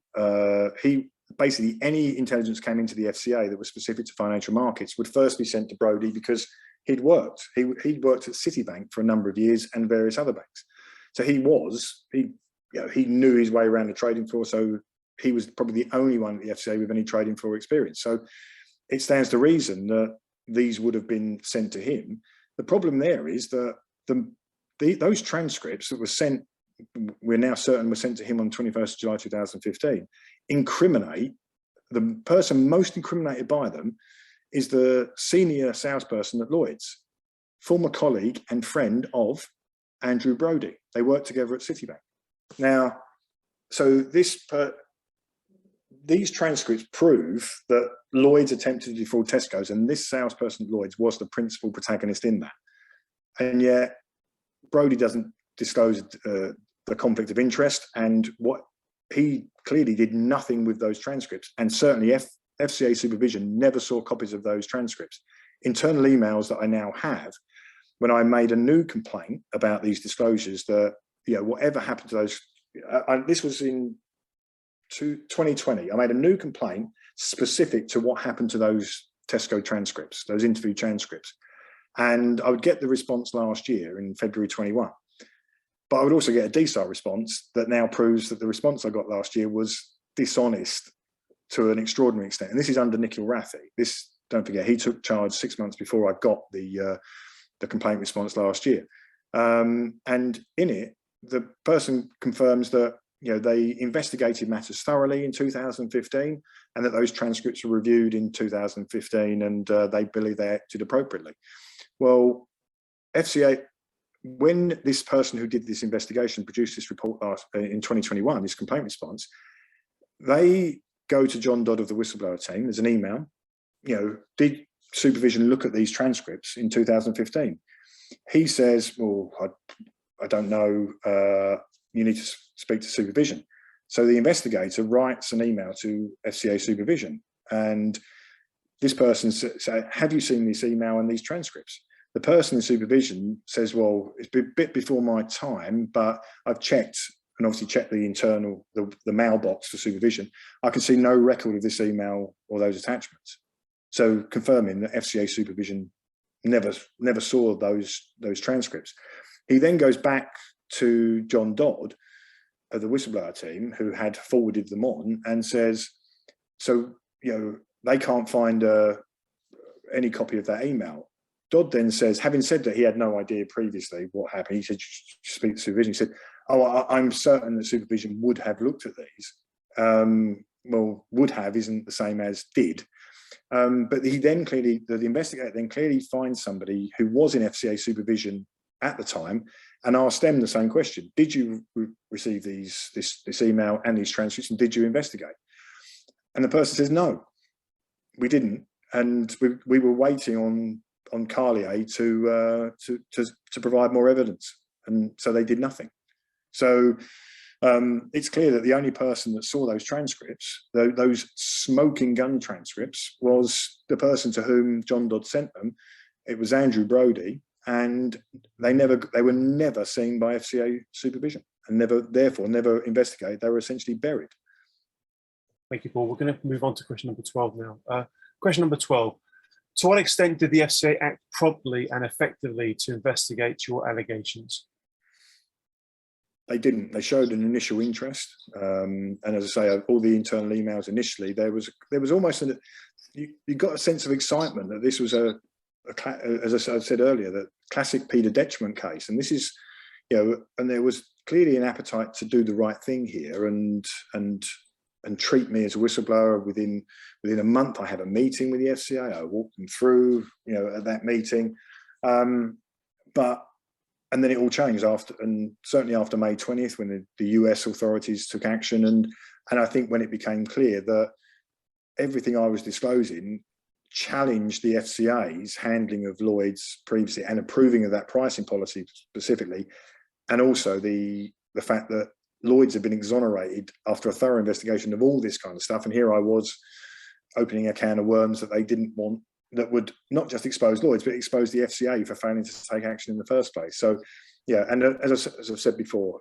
all the emails I've now got prove that FCA supervision were never given the significant smoking gun intelligence in 2015, and never investigated it at all until October 2016, when they actually found in my favour and corroborate my version of events, only for the FCA to then dishonestly produce a response to me that contradicted their own findings. Question number 13, Paul. Thereafter, as far as you know, What did the FCA do to prevent the alleged misconduct from continuing? Well, clearly nothing, because the two salespeople were never sanctioned. Andy Horsley the guy that the investigator, has disappeared off the face of the earth. And when I say that, I'm quite literally, I was contacted this is how I know he was involved in the HBOS Reading investigation. In December 2020, I get an email out of the blue, and it's from a consultant who establishes that they've been hired by Damien the Dobbs to work on the Dobbs review. And obviously, as you know, Damien the Dobbs has one scope, and that is the HBOS or Lloyd's internal investigation of HBOS Reading, and says that we're trying to locate a former employee from the Group Security and Fraud Department, and we can find no record or reference to him other than in your tweets. And that's the reason that they were emailing me. So sure, okay.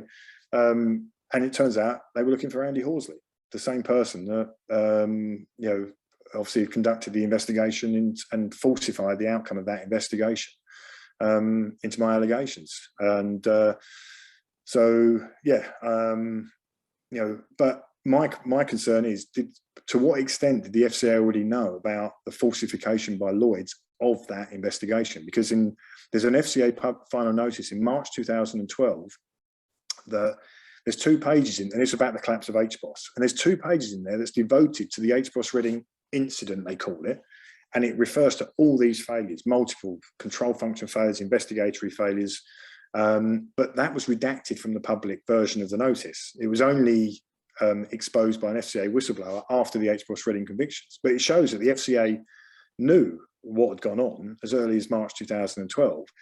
And to what extent did they know about Horsley's involvement? And that is a real concern, because, did they know that this guy had formed for falsifying reports or been involved in questionable investigations, in which case it would beg the question, how the hell did he get tasked with investigating my disclosures, unless there is an intent by Lloyd's for another whitewash to be produced. So yeah, and as I said earlier, the FCA in April 15 confirmed that they were aware of the pattern of abuse of whistleblowers by Lloyd's, and they've never once taken any action against anyone at Lloyd's for abusing a whistleblower or for any of the offences that I disclosed.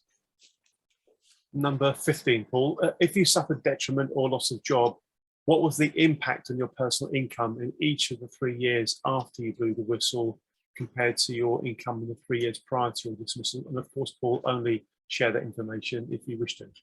Yep. No, I've got no problem with that. And I think this is an important thing, because I asked this question to Public Concern at Work before my tribunal hearing. I said, can you give me some kind of indication as to how many whistleblowers find work in the same industry, or what impact it has on their income afterwards? And despite being this self-proclaimed experts and they've got all these, they couldn't answer those questions. And it's kind of and I offered to, well, I'll do some pro bono stuff, and I don't mind going through it and contacting people and asking those questions, because obviously it's a valuable thing. It's but for me, my salary when I was at Lloyd's was 175,000 a year, plus a very generous benefits package where Lloyd's put 15% of my salary into my pension every year. I had a company car allowance, private medical cover, and my family had 8 times my salary life cover for death in service benefit. So upon my death, if I'm working for the bank, my family get pretty much £1.5 million in life cover. So, and that's without your discretionary annual bonus. And I'd got a 50,000 bonus, I think, the year before. So, and this has been, I was made redundant and came off the payroll in January 2015. It would take me until I won my tribunal. I won unfair dismissal, and then in April, a remedy hearing in April 2016, I would be awarded the maximum amount for unfair dismissal of £76,500. Now, that sounds a lot of money, but this is April 2016. I've been off the payroll for 18 months, and so I win my case, but I end up with an award that is a fraction. By that, if I'd have been employed by Lloyd's in that time, the earnings I would have had were between 350 and 400,000. And yet I get 76.5 grand. Now, as I say, it sounds a lot, but not when you've got, you've got bills to pay, and not when I don't think anybody could withstand a drop in salary to that extent. And that was 2 years. I mean, basically my sum total of income for 2 years after September 14 to the same time in 2016, that was it. Sum total of my income was 76.5 grand, which again sounds a lot, but don't forget I had to pay 45% top rate tax on all of it because it came in one lump, and I didn't get so I was overtaxed by 12 grand that I didn't get back for another 18 months in a tax return. So when you've got a family, you've got I had a daughter at performing arts school, which obviously incurs fees, and trying to give your family a lifestyle that you were more than capable of providing on the salary at Lloyd's. When you get hit with this, and don't forget as well, I was a litigant in person, but to get my claim filed first, to make sure I didn't get tripped up on a technicality, I instructed a lawyer to get the claim filed and pleaded, so that cost me 12.5 grand as well. So net, I went from I would have had 350 to 400 grand in that space of time. I got basically about 40,000 less the 12.5 grand I paid in legal fees. So it had an absolutely catastrophic effect on us financially, but more so the mental health issues that came with it. And there was even to the point where in November 2014, I actually, when Lloyd's had sent me a letter that they knew to be dishonest, and it was one of the reasons I would end up getting unfair dismissal. They knew this letter was entirely dishonest, but what it told me is that, Jesus Christ, there's nothing they're not going to do. There is no line they're not prepared to cross. Yeah, and this is going to, this is going to be a battle, and I'm not sure I can win it.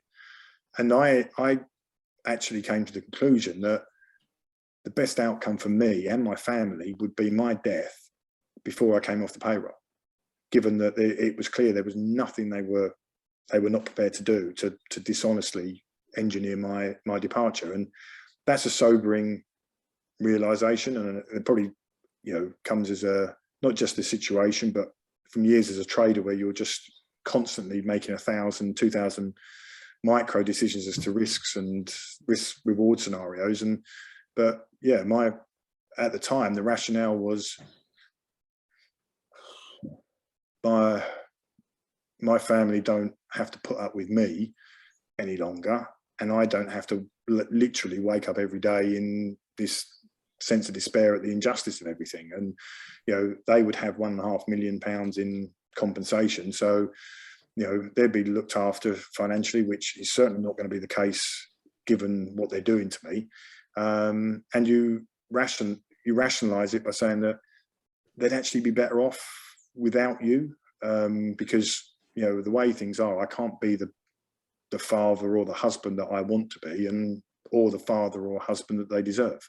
And that's a really sobering thought. That but that probably wasn't as bad as the impact after I came off the payroll, when literally a week after I came off the payroll, they produced this absolutely garbage response to the redundancy appeal that I'd done internally. Just a whitewash. And then they waited until after I came off the payroll to provide these outcomes to things, and then I endured a 3 to 4 week period where it wasn't that suicide was the best option. It was that something really did affect me, and I didn't see it coming, was the sense of regret for not having died prior to coming off the payroll, because this stuff it made it even further clear that there is nothing this firm will not do. I mean, let's make no mistake, I won unfair dismissal at the tribunal and I got maximum compensation. Now, and I was up against an employment barrister who's won all kinds of awards. You know, and I was a litigant in person. So my case was obviously strong, and the evidence I had was strong to prove that they acted dishonestly to an extraordinary degree, that I was able to get that judgment.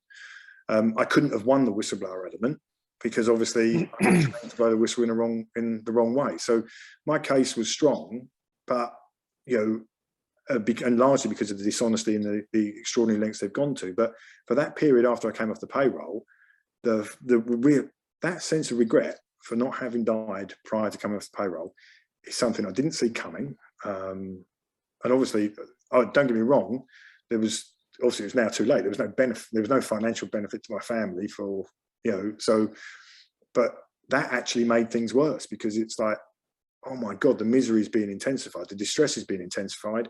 And now there's actually no viable financial outcome for my family, you know, and by my demise, if that makes sense. And it was an extraordinary, difficult time. And as I say, I didn't see it coming. You know, I mean, we've all been in those dark places where you think, Jesus Christ, I just want to end this. You know, but this was a totally different dark place where the option to end it didn't actually achieve anything, and wouldn't have been beneficial. And there I am regretting that I'm not in that position where I have that option.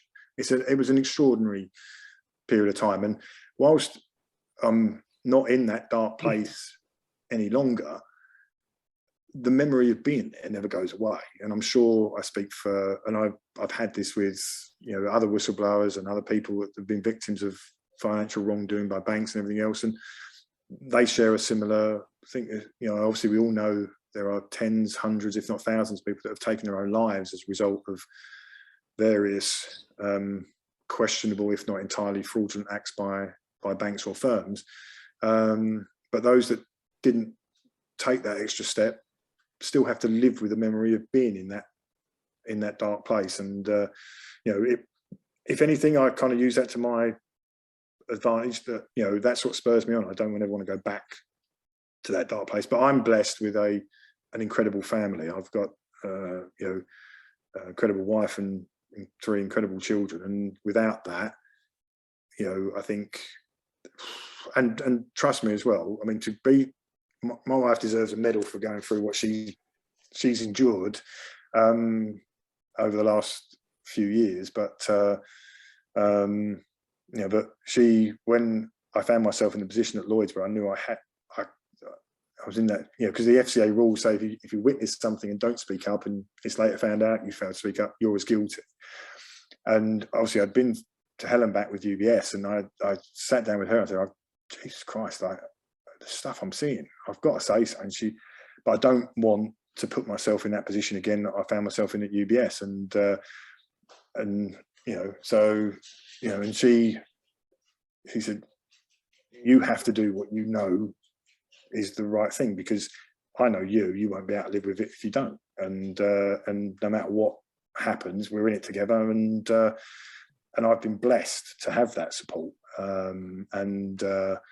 You know, so yeah, but I know others that haven't, and I know others as well whose marriages and have been destroyed. I mean, you know, I listened to the George Patelis symposium, George, the Connaught whistleblower, and Jesus Christ, you know, what he went through. I mean, you know, it's you know, as I say, I look back now and I use it to, you know, to energize me and spur me on. But yeah, that still not an experience I'd like to repeat. Thank you, Paul, in all sincerity, for taking us into some pretty private areas there. And it's good that you've been courageous enough to explain all that, because I think it's important people understand that these issues are not just abstract events. They really are affecting people in such an intense way. Question number 16 for you, Paul. It's an interesting question.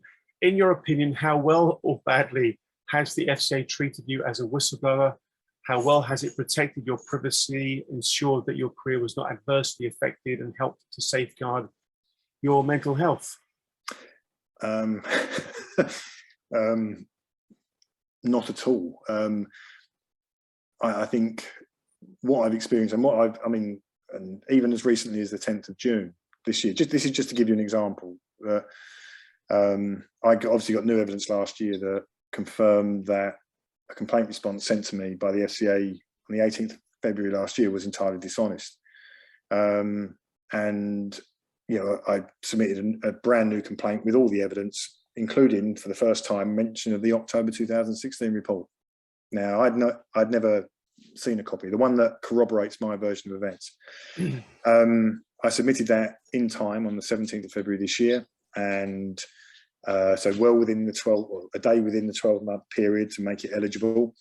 The FCA wrote to me and said they take this very seriously, and it's been, because of the number of departments involved and the senior people involved, it was going to be overseen by the company secretary, and they would be, and a week later they confirmed that an investigator has been assigned to it. So great, and I write back and say, okay, well, the first thing that has to happen then is that in the response last year, whilst they denied everything, they did say that I do acknowledge that had we had the meeting with you in July 15 when you sent the transcripts in, it would have been helpful to you. Yeah, no shit, Sherlock. I mean, pardon the French. Of course it would have been. I would have walked you through every false representation proven by those transcripts. You would have been forced to take action against Lloyd's, including the sacking of the 2 salespeople and the investigator, and I would have secured a substantial financial settlement. But thank you for acknowledging that that would have been helpful to me. So therefore, the first step in this process must be that, given your acceptance and acknowledgement of that, you have the meeting with me now, so I can walk you through everything.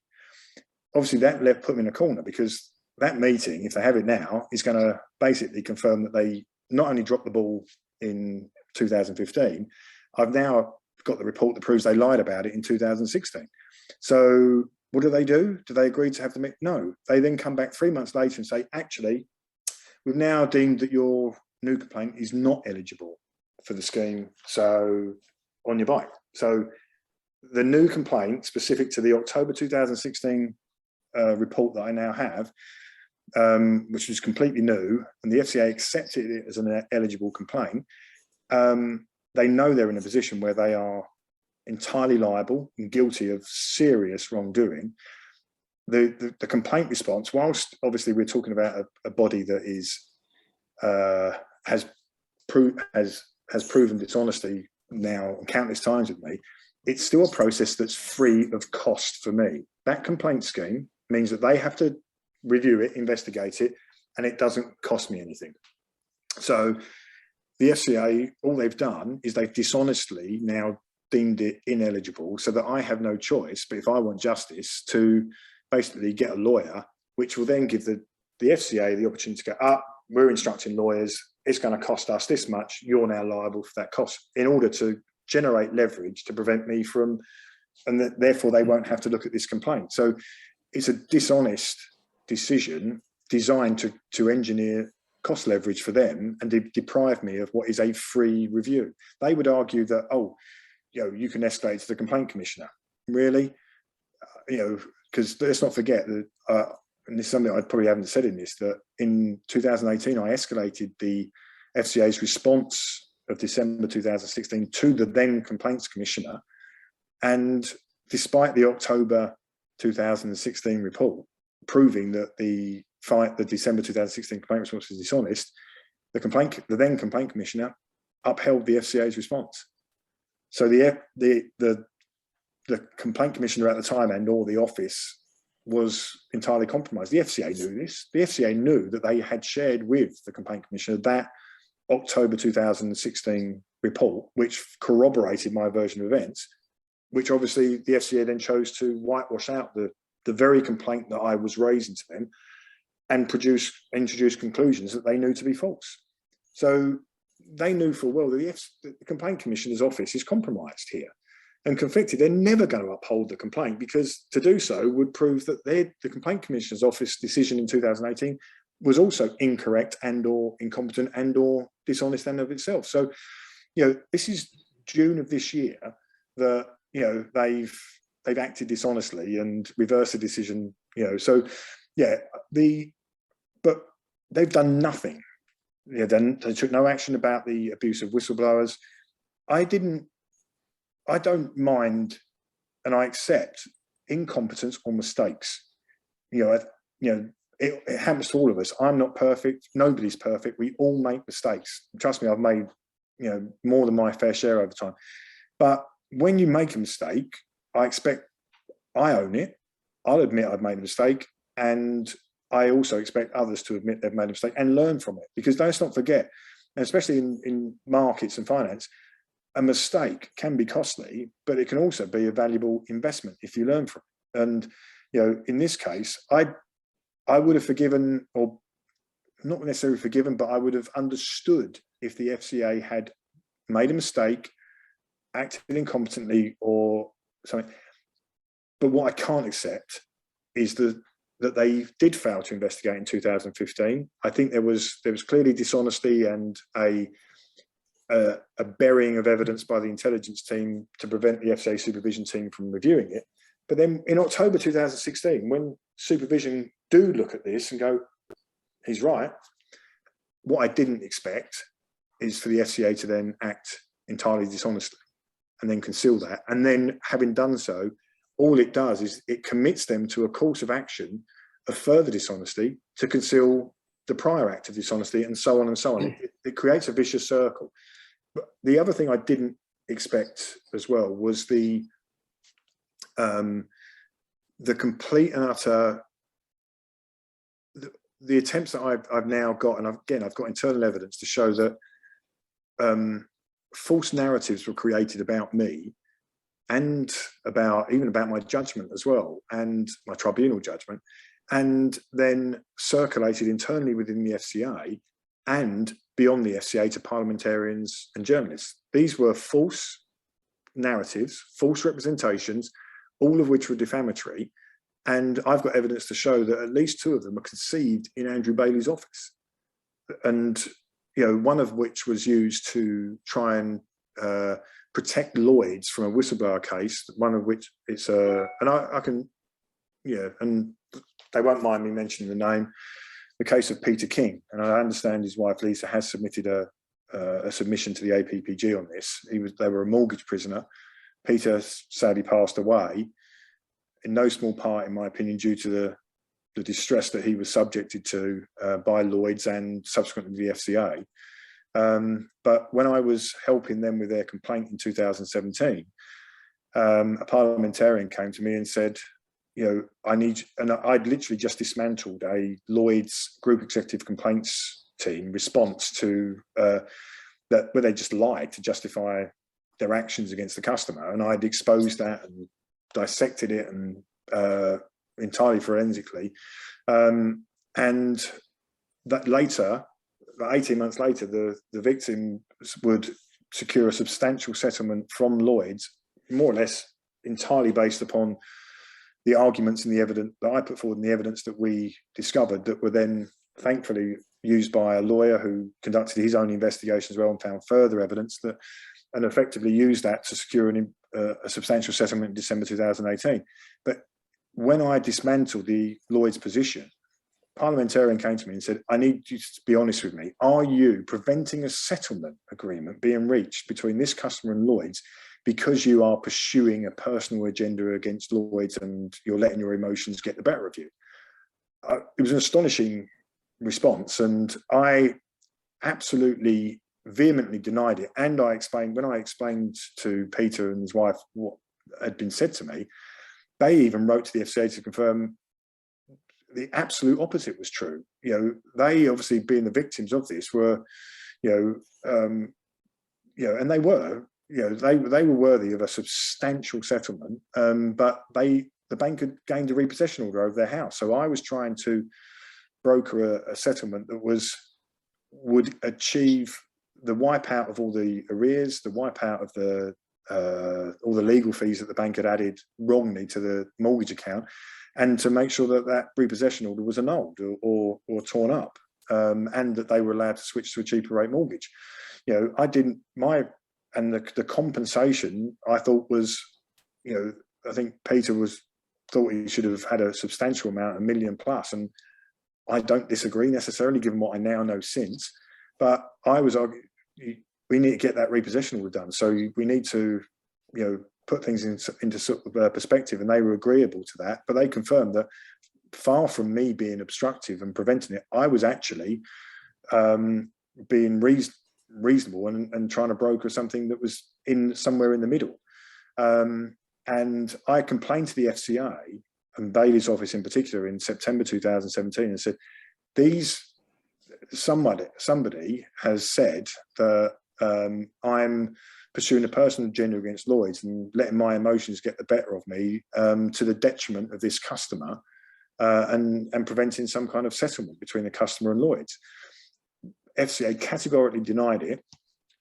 But now, again, in the recent batch of documents, I've got evidence to show that this came from Bailey's office. Bailey's private secretary made these statements in an email at that time, and he's referring to the opinion of Bailey. He said my report had no credibility, even though 18 months later it would be that report upon which the settlement would be secured, and every point was on the money. And he said that PC is letting his emotions get the better of him. He's pursuing a personal agenda, and it's to the detriment of the customer. I'm acting to the detriment of the customer. But that was conceived in Bailey's office. I've got another document from an internal lawyer at the FCA, which says it's clearly in response. The lawyer writes the email. It goes to the press office, right? Which again, it's intent for circulation, and it goes to various people within the FCA.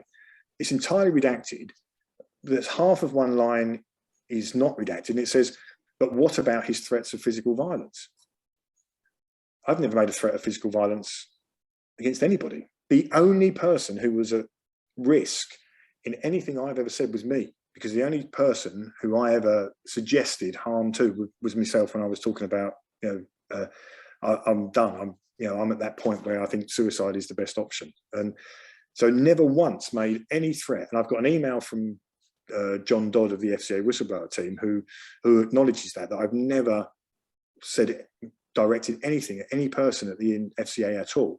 And yet this in 2017, this in-house barrister at the FCA is circulating this document internally, and I know it's been circulated externally by the press office. It's false and defamatory, and I know it has served to deter journalists from picking up a story because, he's made threats of physical violence against people at the FCA. Completely false and defamatory, and I've challenged that lawyer and the FCA Group Counsel Division to provide me the evidence upon which that representation that was circulated was based. They've gone to extraordinary lengths to refuse to disclose any information because there is none. But what that did, that served to prejudice third parties outside. And obviously, if a journalist can be discouraged from running anything on my stories, it further helps conceal from the public the evidence that I have in my possession. It also served, in my opinion, to prejudice people within the FCA in respect to me.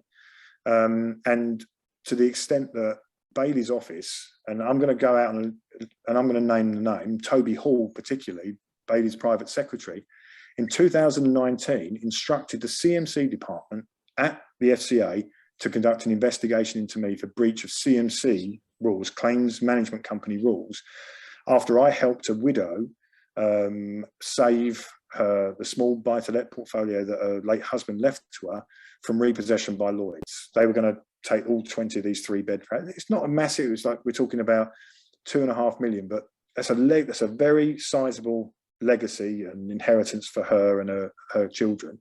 And the bank was trying to take it. I stepped in, I identified all of these wrongdoings, and the fact that the reason that a modest amount of arrears had accrued was because there had been a probate issue, which we all know. So all monies were effectively frozen while the probate issue, some mortgage payments hadn't been made effectively. And I came up with a solution. I launched a complaint, but also proposed that she be given 3 months grace period to list 1 or 2 of the properties for sale and use all of which had a loan to value of less than 40% on them, and use the resulting proceeds to pay down the modest arrears.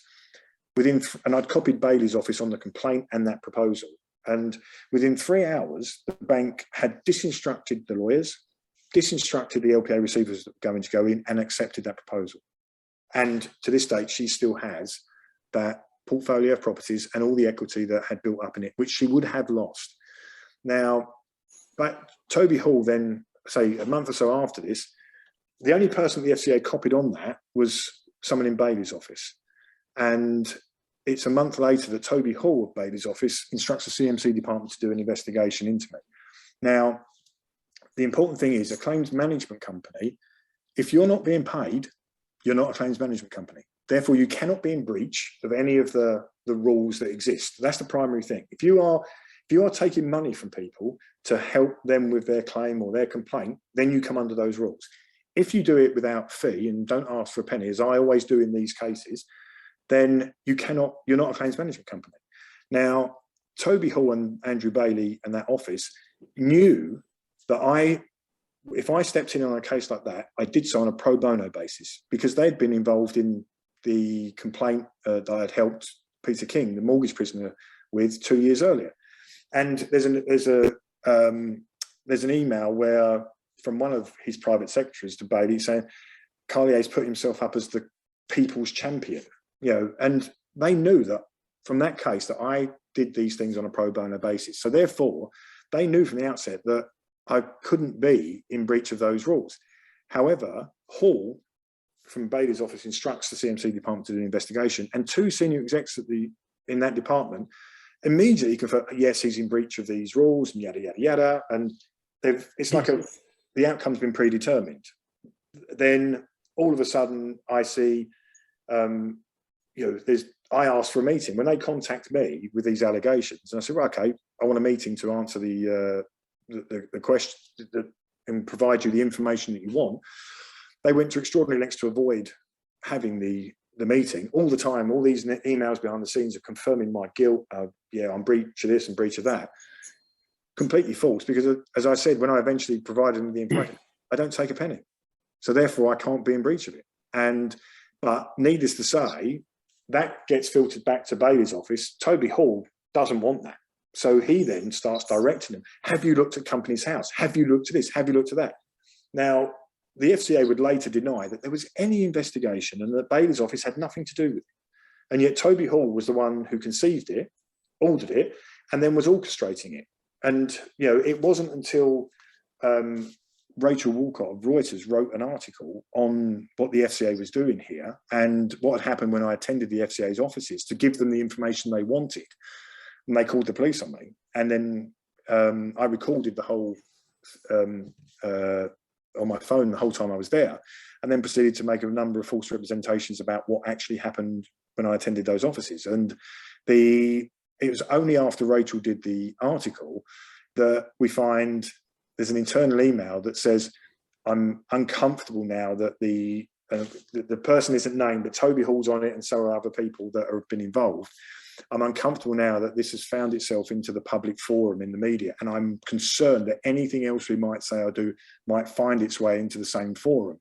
Within 2 days, internally, I said, actually, I don't think he's guilty of anything, and they would later exonerate me. But it was quite clear that, again, that there was a witch hunt. That's the only way I can describe it. There was a witch hunt orchestrated, conceived in Bailey's office, orchestrated by Bailey's office, and they were seeking to have some kind of adverse sanctions against me that they knew would have been false, because they knew there was no grounds for an investigation, because they knew I wouldn't have been breaching those rules. But that didn't stop him.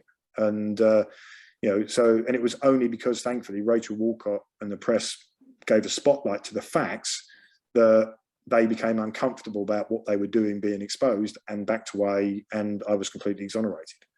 So yeah, didn't expect that from a regulator. And just in case there's any doubts, when you refer to Bailey, I'm right in stating, or confirm this, that you're talking about Andrew Bailey, former Chief Executive of the Financial Conduct Authority, currently the Governor of the Bank of England? Yes, I am. And it is Andrew Bailey, and Toby Hall was his private secretary, works in his office. Another was Matt Brewis. Toby Hall was the one that orchestrated the witch hunt, and the FCA would deny that Bailey was personally involved, which is disingenuous at best when it was his office and his people that literally have but one role, and that is to do the bidding of the CEO, that did orchestrate this entire witch hunt. And I'm going to put a similar point to the point I made earlier, Paul.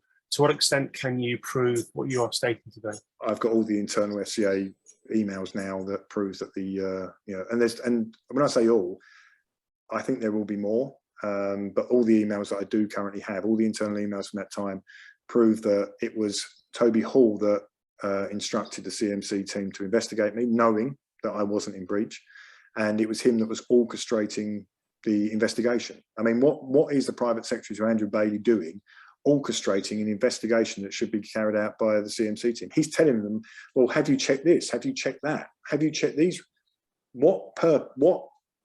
Someone needs to explain to me what he is doing, being involved to that extent in an investigation. He knew it was a witch hunt. He was seeking an adverse decision and action against me, possibly a fine that would then smear me and serve to discredit me, to a wider audience. And I've got the evidence to back it up. And I've challenged them on it. I've published certain information, and I don't publish anything unless I've got the evidence, and that's why they can't challenge it, and that's why they refuse to address the issue, just rather ignore it because they know it's true. We're going to go on to question number 17, Paul. If you have suffered financially or otherwise as a result of blowing the whistle, how effective has the FCA been in securing redress for you from the guilty parties? No, they've gone to extraordinary lengths to make sure that I didn't. I mean, it's one thing to argue, oh, can we investigate this, or can we, or the old chestnut where even if we investigate, we don't have to tell you what we did or didn't do. My concern is that my best route for redress was the employment tribunal, and the evidence I've now got shows that the FCA went to extraordinary and dishonest lengths in the weeks prior to that tribunal to pervert the course of justice and essentially prejudice my hearing. I've also recently discovered, and again, this is quite astonishing. I discovered a month ago that the PRA, the Prudential Regulation Authority, in tandem with the FCA, took regulatory action against Lloyds in 2015, specific to a disclosure that I'd made in March 2014, and that resulted in 50 million in losses for the bank in January 2015, just as I had predicted. That was never disclosed to me. The PRA took regulatory action against the bank in 2015, and the FCA would have known about this, and they failed to tell me. They failed to tell me that the reckless selling of FX derivatives by Lloyds options traders that I discovered and disclosed in March 2014, and I warned would result in, if the Swiss National Bank pulled the floor, the fill on their orders is going to be a loss of at least 30 million quid. It's the sort of conduct that AIG were up to before the financial crisis, selling credit default swaps for copious amounts just to generate a little bit of premium, without looking at the actual risks and the potential risks that existed. Lloyds, I put a stop to it. After I left, it was clear that they resumed doing it and lost 50 million quid in January 2015, when the Swiss National Bank did exactly what I suspected they would do and pulled the floor, and the price collapsed. And at one point that day, the loss was over 100 million. And it's clear in a document I've just received that the PRA took regulatory action. And it's also clear to me that the bank, either in conjunction with the FCA or the PRA, was allowed to defer the announcement of the exits of the head of FX and the head of options until after my tribunal hearing. And for me, they did so as to, again, prejudice my tribunal hearing, because the FCA, the week after my tribunal hearing, the head of FX options, there's a press release, Lloyds say he's going to be exiting the bank at the end of the year, which in itself suggests it's not a sacking. The day after, the head of FX, it's announced that he's leaving also at the end of the year. Again, doesn't look like there's anything untoward. However, when you check the FCA register, the head of options, he was taken off the FCA register by the bank March 19th, 2015. But his that's like 6-7 months before his exit is announced. You only get taken off the register when you are a known exit of the bank, from the bank. So it's clear that a decision was taken in March 2019 that he would be exiting the bank or being, as a result of those losses, but they were going to clearly conceal the nature of the exit, so it didn't look like a sacking. But the problem they had is by March 2019, I had already submitted my tribunal claim. And one of the disclosures that I had included was the warnings that I'd made and disclosures I made in March 2014 about exactly this reckless selling of derivatives that had now crystallized a bigger loss than even I had warned that it would have done. So imagine if they couldn't sack these guys in March. They had to wait for my tribunal to run its course, because otherwise the head of FX, he would be sitting on he would still have to be on the stand, whether he was employed by Lloyds or not, because he was the principal protagonist in terms of my tribunal. But imagine if he's sitting on the stand and I can say to him, so I understand you were sacked by the bank as a result of the loss, a £50 million loss that the bank incurred in January of this year as a result of reckless selling of FX options. Is that correct? He would have had to have said yes and say, okay, let's refer you to these documents from March 2000. Did I not make disclosures about this very reckless risk taking back then? Yes, you did.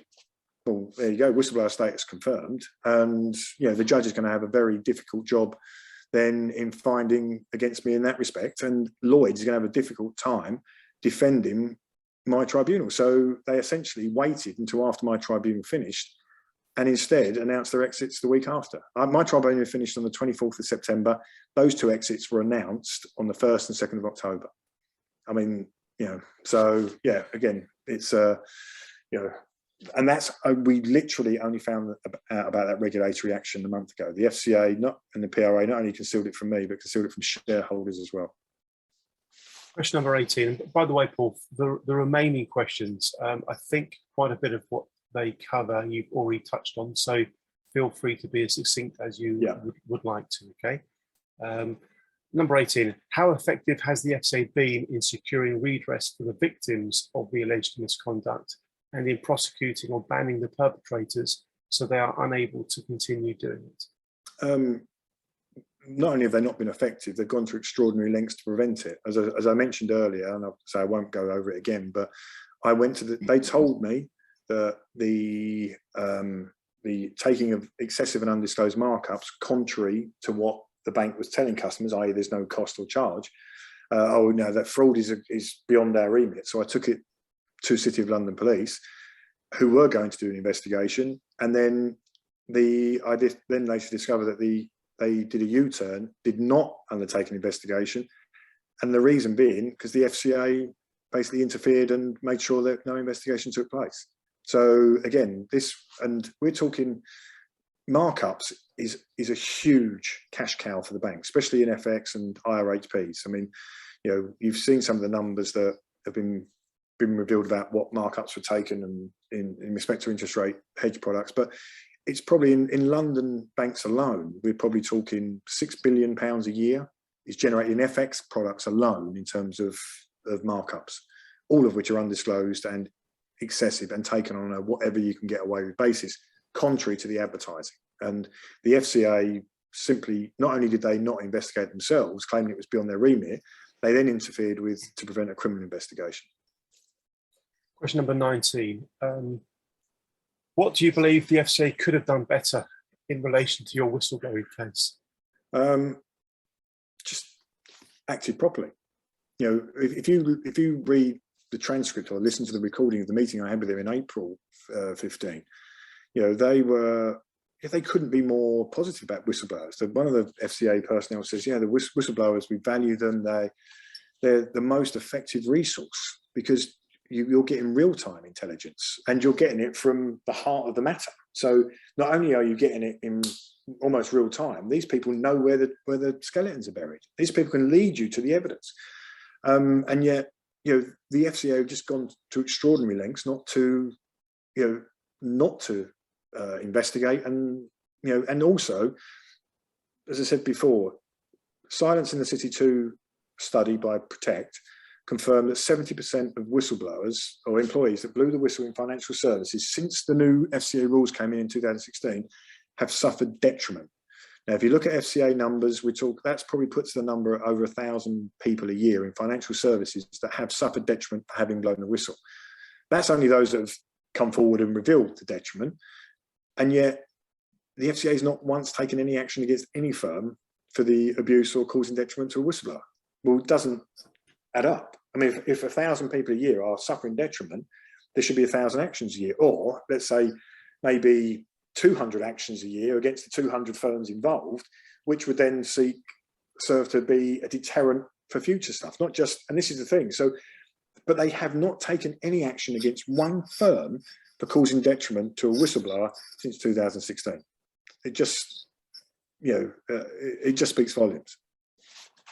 Question number 20, Paul. Again, you touched on some of this already. In general terms, what would you say about the FCA's effectiveness and timeliness in responding to your whistleblower situation? Well, they went to, as I say, they just went to extraordinary lengths not to be timely. I mean, I quote the FCA when we were seeking an opinion prior to the tribunal. The group council went to the extraordinary length of saying, we cannot offer an opinion because the FCA currently doesn't hold an opinion and there's nobody qualified at the FCA to give an opinion. And, this is 7 months after I'd escalated my disclosures to them. And, they also told the whistleblower team, tell him that FCA supervision is continuing to conduct an investigation. And that's what was relayed to me. But all the evidence now proves that FCA supervision never lifted a finger. And there's probably one document that I've got recently as well. It's a document dated November 16, and it was provided to the complaint investigator. And it's basically a screenshot of the FCA system. And it's specific to the allegations about the attempt to defraud Tesco's. It describes my allegations. And in a column under last action, it says, obtain LBG's investigation report, and it's dated 2nd of June. And then on status, the column for status said, case closed, 2nd of June. And that was the state of play on that as of October, November 2016.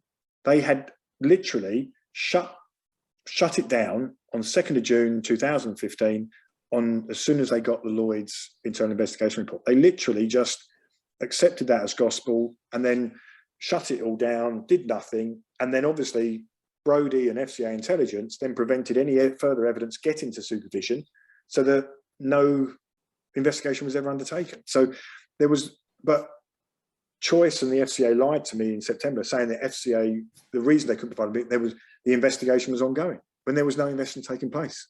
It's just a nonsense. And just on this, the complaint response I got in, there's a 40-day turnaround. That's an accepted sort of turnaround. The FCA will start paying compensation after 3 months if they've not responded to your complaint, an ex gratia payment. In October 15, it took them 14 months to respond to my first complaint. The complaint about the CMC allegations, the witch hunt, I submitted that in September 2019. They responded in December 21. We're talking two or more years to respond to complaints. And as to the investigation of whistleblower cases, I asked John Banerjee how the FCA is doing in respect to the investigation of RBC. Right, he made his disclosures 5 years ago now, right? And Mark Stewart said they had applied all manner of resources to their investigation. Still no outcome. 5 years on. I mean, come on. I mean, you basically give them GPS coordinates, where to look, what to look at, who did what, and don't forget the FCA has the benefit of his tribunal transcript that shows all the dishonesty that went on by the bank during, before and after the proceedings, on top of the conduct that he had made disclosures about. And asked John, what the FCA has come back with as of yet. No, ongoing. 5 years on, still ongoing. So just a waste of time. 21, Paul. What are your thoughts on whether the FCA lacks the powers that it needs, or conversely, that it doesn't make good use of the powers that it already has? This is quite topical. I mean, there's a lot of discussion as we know at the minute about things. But my biggest concern is, give the FCA more powers. How effective is that going to be, given that they don't use effectively the powers they have, or they cherry pick when to apply those powers? And I'll go back to the Blackmore bond.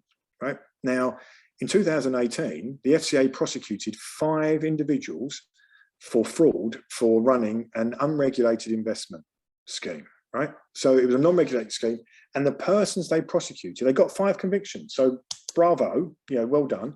They did the prosecutions, they got the convictions. It was an unregulated investment product, and all the people involved were non-regulated, and the firms, that limited companies they'd set up, were also non-regulated or authorised. So yet the FCA went in and secured prosecutions because they were targeting non-sophisticated customers who lost fortunes in this, and as they said, fraud. So when Blackmore bond collapsed in April 2020, don't forget, in March 17, I reported all of this intelligence, including fraud by the firm saying that, oh, your principal investment is guaranteed by one of the world's largest banks. You didn't need benefit of hindsight to know that could not have been true. But key was that they were targeting non-sophisticated customers, and they were going after pensioners, and they were manipulating the sophistication of customers. So all of that makes it within the FCA's perimeter and authority. And they could have gone into this firm and Blackmore bond in March 17 and said, right, hand over all the due diligence you undertook to confirm the sophistication of the customers to which you were selling these products. That's well within their powers. Or investigate and then launch fraud prosecutions like you did with this other firm in September 2018. They did none of that. But when Blackmore bond subsequently collapsed in 2020, they claimed that it was all beyond their perimeter authority and powers. It's a lie. That's completely false, because they'd prosecute this other case. The difference with the other case was they weren't exposed by a prior failure. In the case of Blackmore bond, the FCA dropped the ball in March 17. You've seen a copy of that complaint letter where the investigator who spent a year investigating says, we missed an opportunity to act on your intelligence, but then someone crosses it out. And that's the key. They discovered in 2018 that, holy shit, we dropped the ball. And as a result of that, more people have invested. So rather than pick the ball up, admit that, and do something about it, they then came up with this complete load of nonsense claiming that everything about Blackmore was beyond the perimeter. No, it wasn't. Apply what they did in that fraud case or another prosecution, the airport car park scam, same thing.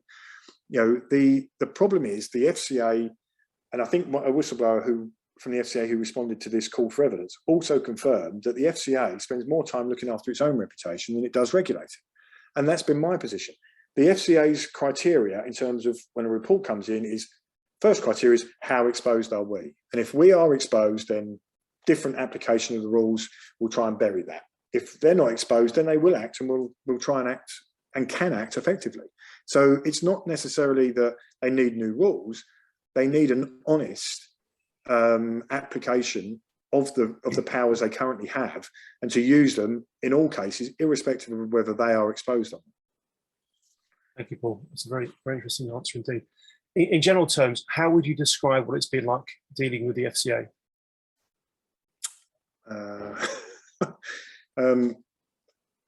Distressing. I think that's the single. That is probably the word that sums up the entire experience there. If you say in one word, distressing, and it should never have been that way. If anything, my escalation to the FCA should have alleviated the distress that had resulted from the dishonesty that I'd suffered at Lloyd's. And so yeah, it's been a distressing experience, and one that they just compounded that distress time and time and time again. And I think I used the term the other week, that don't make no mistake about Mr. Rathy's transformation project. As I said, 10th of June this year. I mean, we're talking less than a month ago, and we're a year and a half into Mr. Rathy's tenure, and the FCA dishonestly reversed the decision so as to not have to investigate my complaint. So my issues with the FCA span Tracy McDermott, I think Wheatley may sort of been there when I first escalated it, but then Bailey, now Rathie, and as I said the other week, it's a new handle, new broom, a new handle, new head, same bloody broom.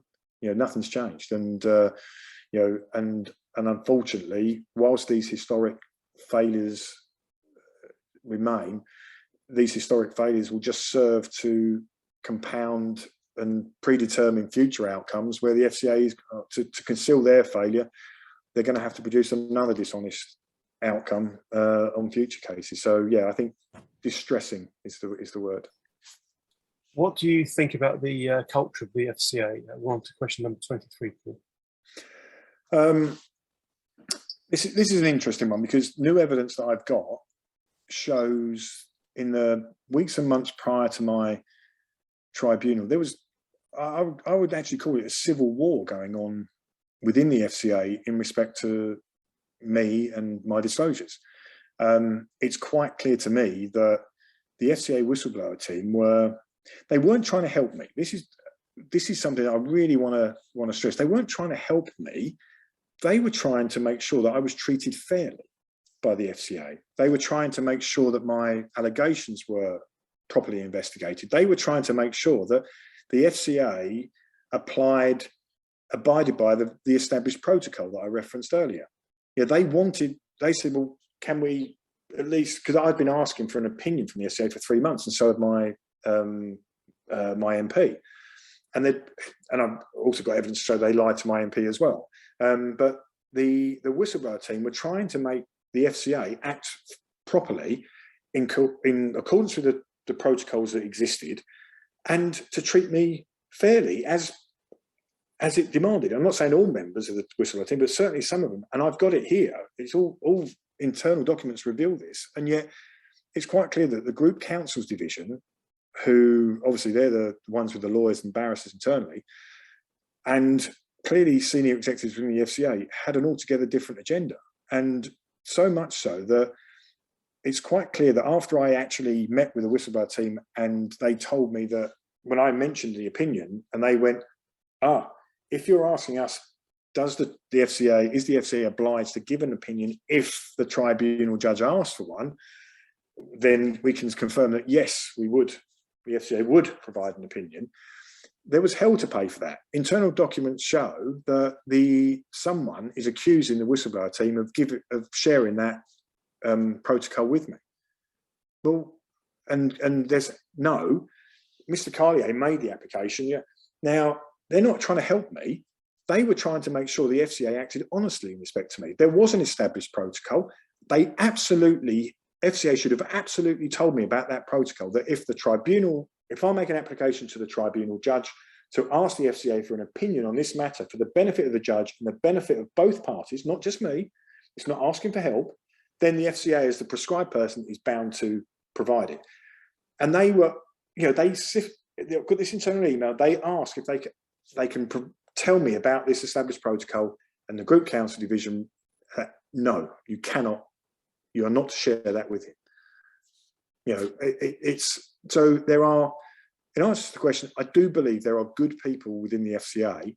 The problem is that, it doesn't actually matter how good these people are, or how good their intentions are, or how much integrity they have, if their efforts come up against a different agenda being sought or pursued by people above them. And the whistleblower team in general is a team that, they have literally no power, none.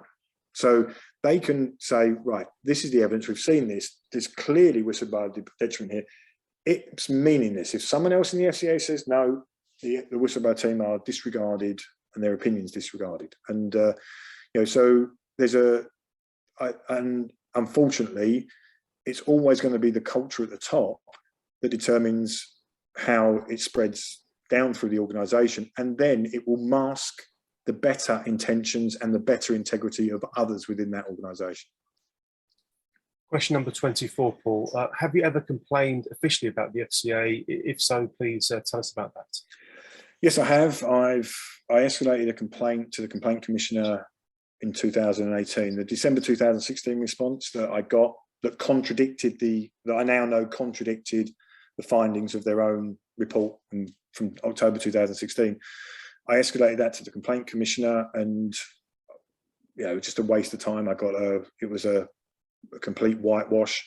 They upheld the FCA's complaint despite the FCA sharing with them the copy of that October 2016 report. Well, a report that absolutely contradicted the conclusions that they put in that complaint response. So it kind of establishes it was a futile process. The complaint commissioner let me down in 2018, but I am working on ways to establish just how that occurred. But also, in 2016 and 17, I also escalated a number of serious disclosures to the Treasury Select Committee. A Labour MP that's on the Treasury Select Committee 2 years ago, when I asked if they had been made aware of these were really serious issues about whistleblowing and the contradiction between case law, for example, and the whistleblower policies, they confirmed that despite being a member of the Treasury Select Committee, that they had never been, and a copy of my report had never been shared with them. So, and I don't know to what extent it's true, but I understand that there are FCA persons on secondment at various times to the Treasury Select Committee Secretariat. And again, this isn't a criticism of MPs on the Treasury Select Committee, because, if your information or your reports aren't getting through, well, then what can they do? And I think that's my concern. I think, we also provided a significant report to the Treasury Select Committee's call for evidence on economic crime. And I submitted a substantial report, very concise, with evidence to prove fraud by a bank. I got a bizarre response from the Treasury Select Committee at the time, and we're talking a couple of years ago now. And it said, "We have accepted your report as evidence. However, we are not going to share this with the House or the public. And if you tell the public or make public that this is evidence you have sent to us, we will hold you in contempt of Parliament." So basically, if I then go public and say, hang on, I gave this evidence to the Treasury Select Committee, but they've chosen to bury it and conceal it from the House, and then threaten me that if I then go public and say, this is the evidence I gave to the Treasury Select Committee and they chose to bury it, they would hold me in contempt of Parliament. How does that work?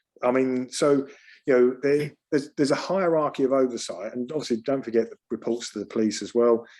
The entire hierarchy of oversight just needs an overhaul and is either conflicted entirely. Don't forget Andy Horsley, the Group Security and Fraud Investigator at Lloyd's, former police officer. There's former police officers, and again, this is fact. There's former police officers serving in most investigation departments of most banks. So there's an established career path. I'm not saying that is what leads or motivates. The fact is, it is a conflict of interest.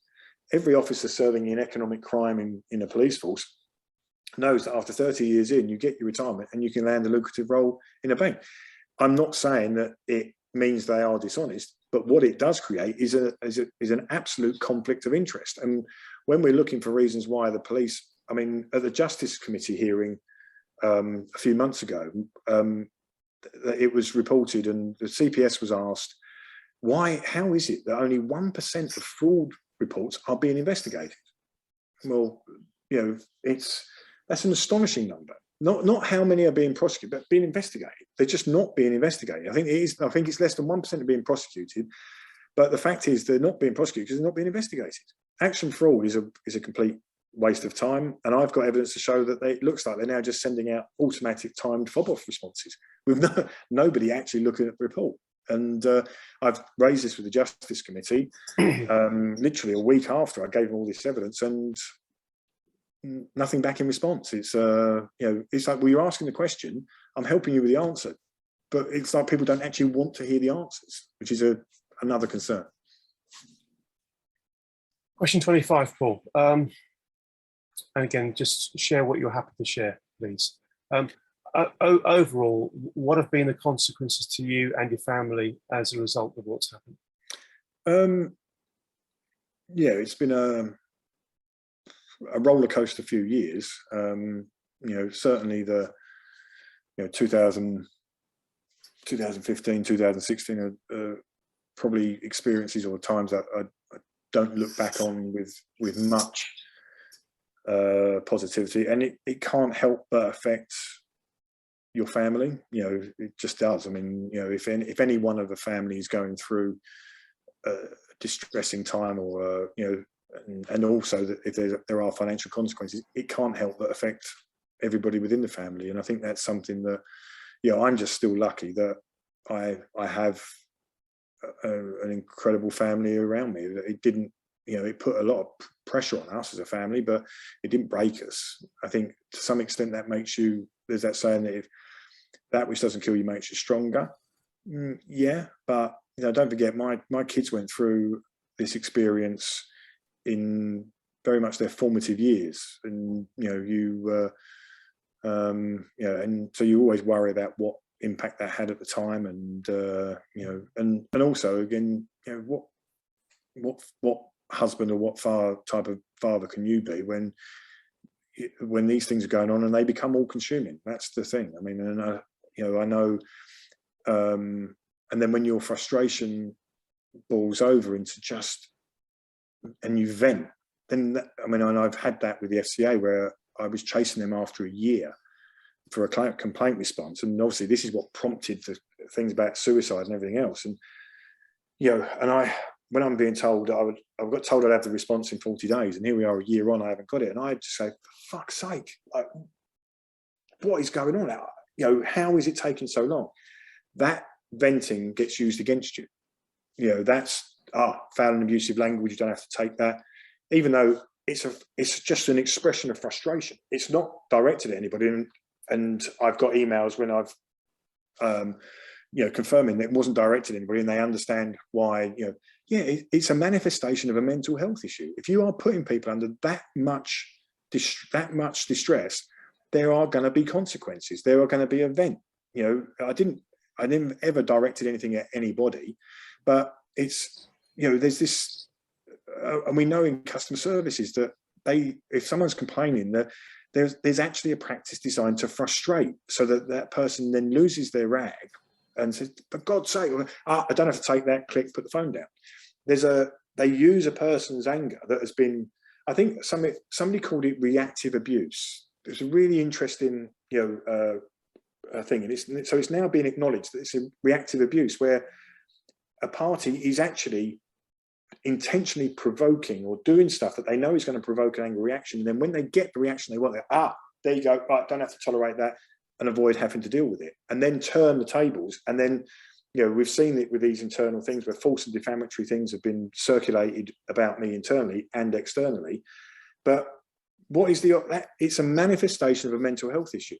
I could have gone, you know what, sod it, and then just throw myself off a cliff or take them out, because let's not forget, these are the consequences. If you are being put in a position where your distress is ramped up to such an extent, well, there's all these kind of consequences.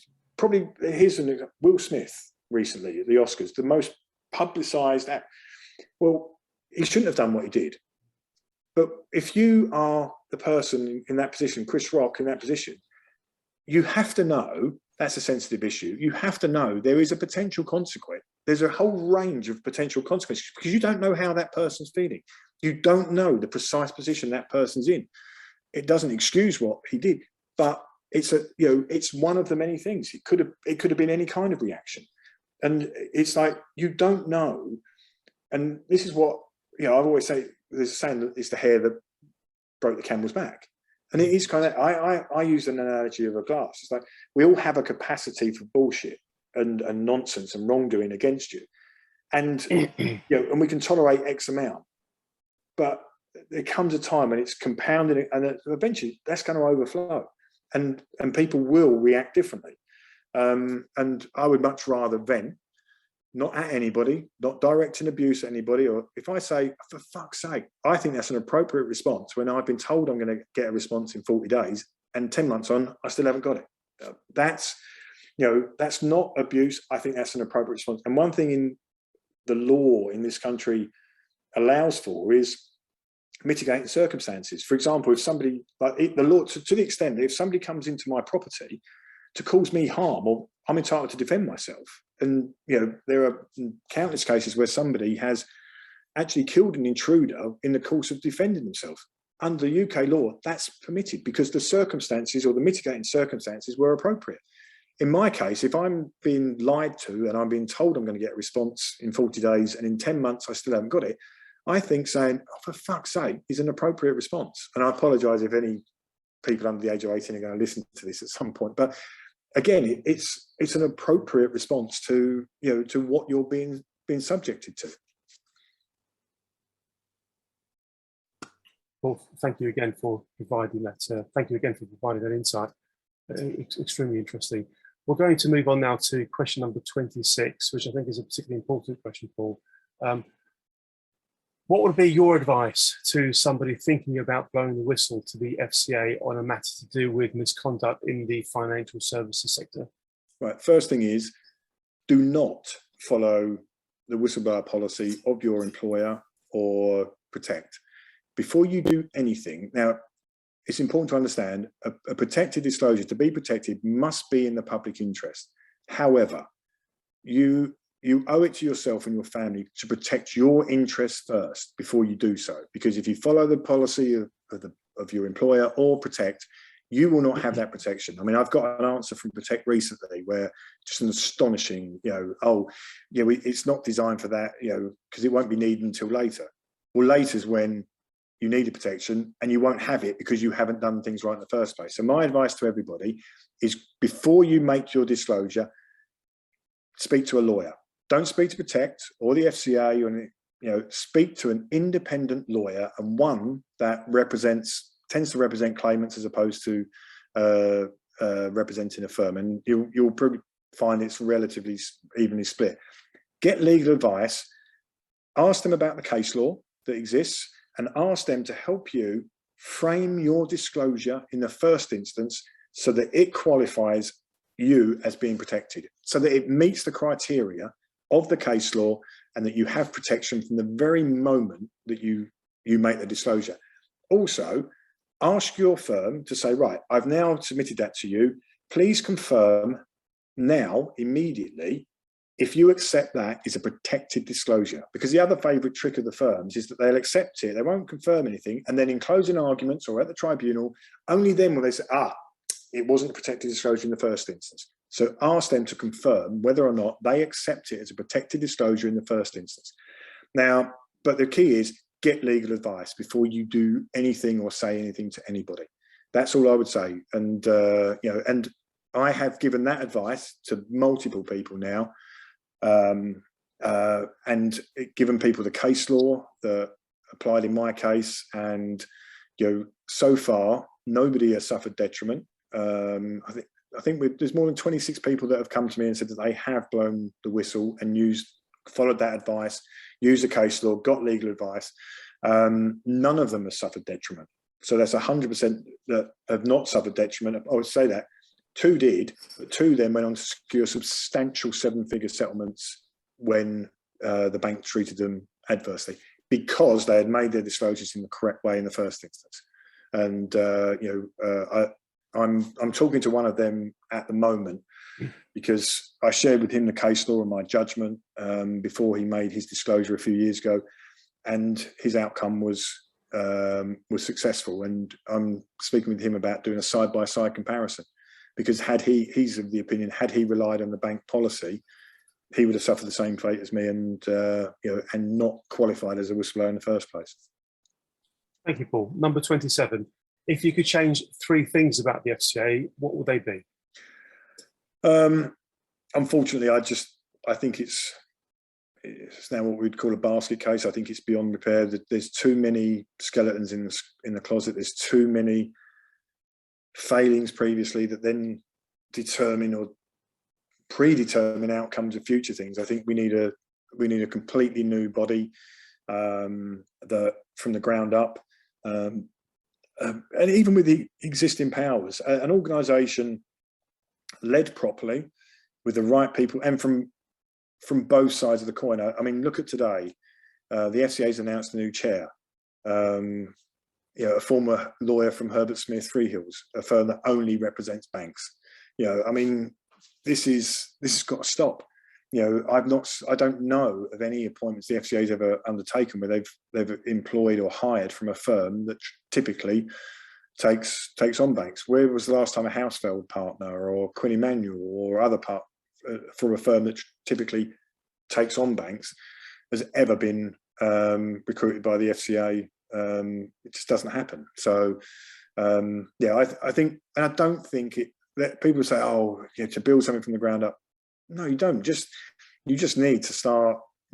To start with, you run the two organisations side by side, but you populate it with different people, different skills, and make sure there's an even representation of bank and consumer interest, because that's one thing we're seeing, and we're seeing with the BBRS at the minute. Don't forget, I mean, that's another organisation that actually had a remit that equal representation for SMEs and banks.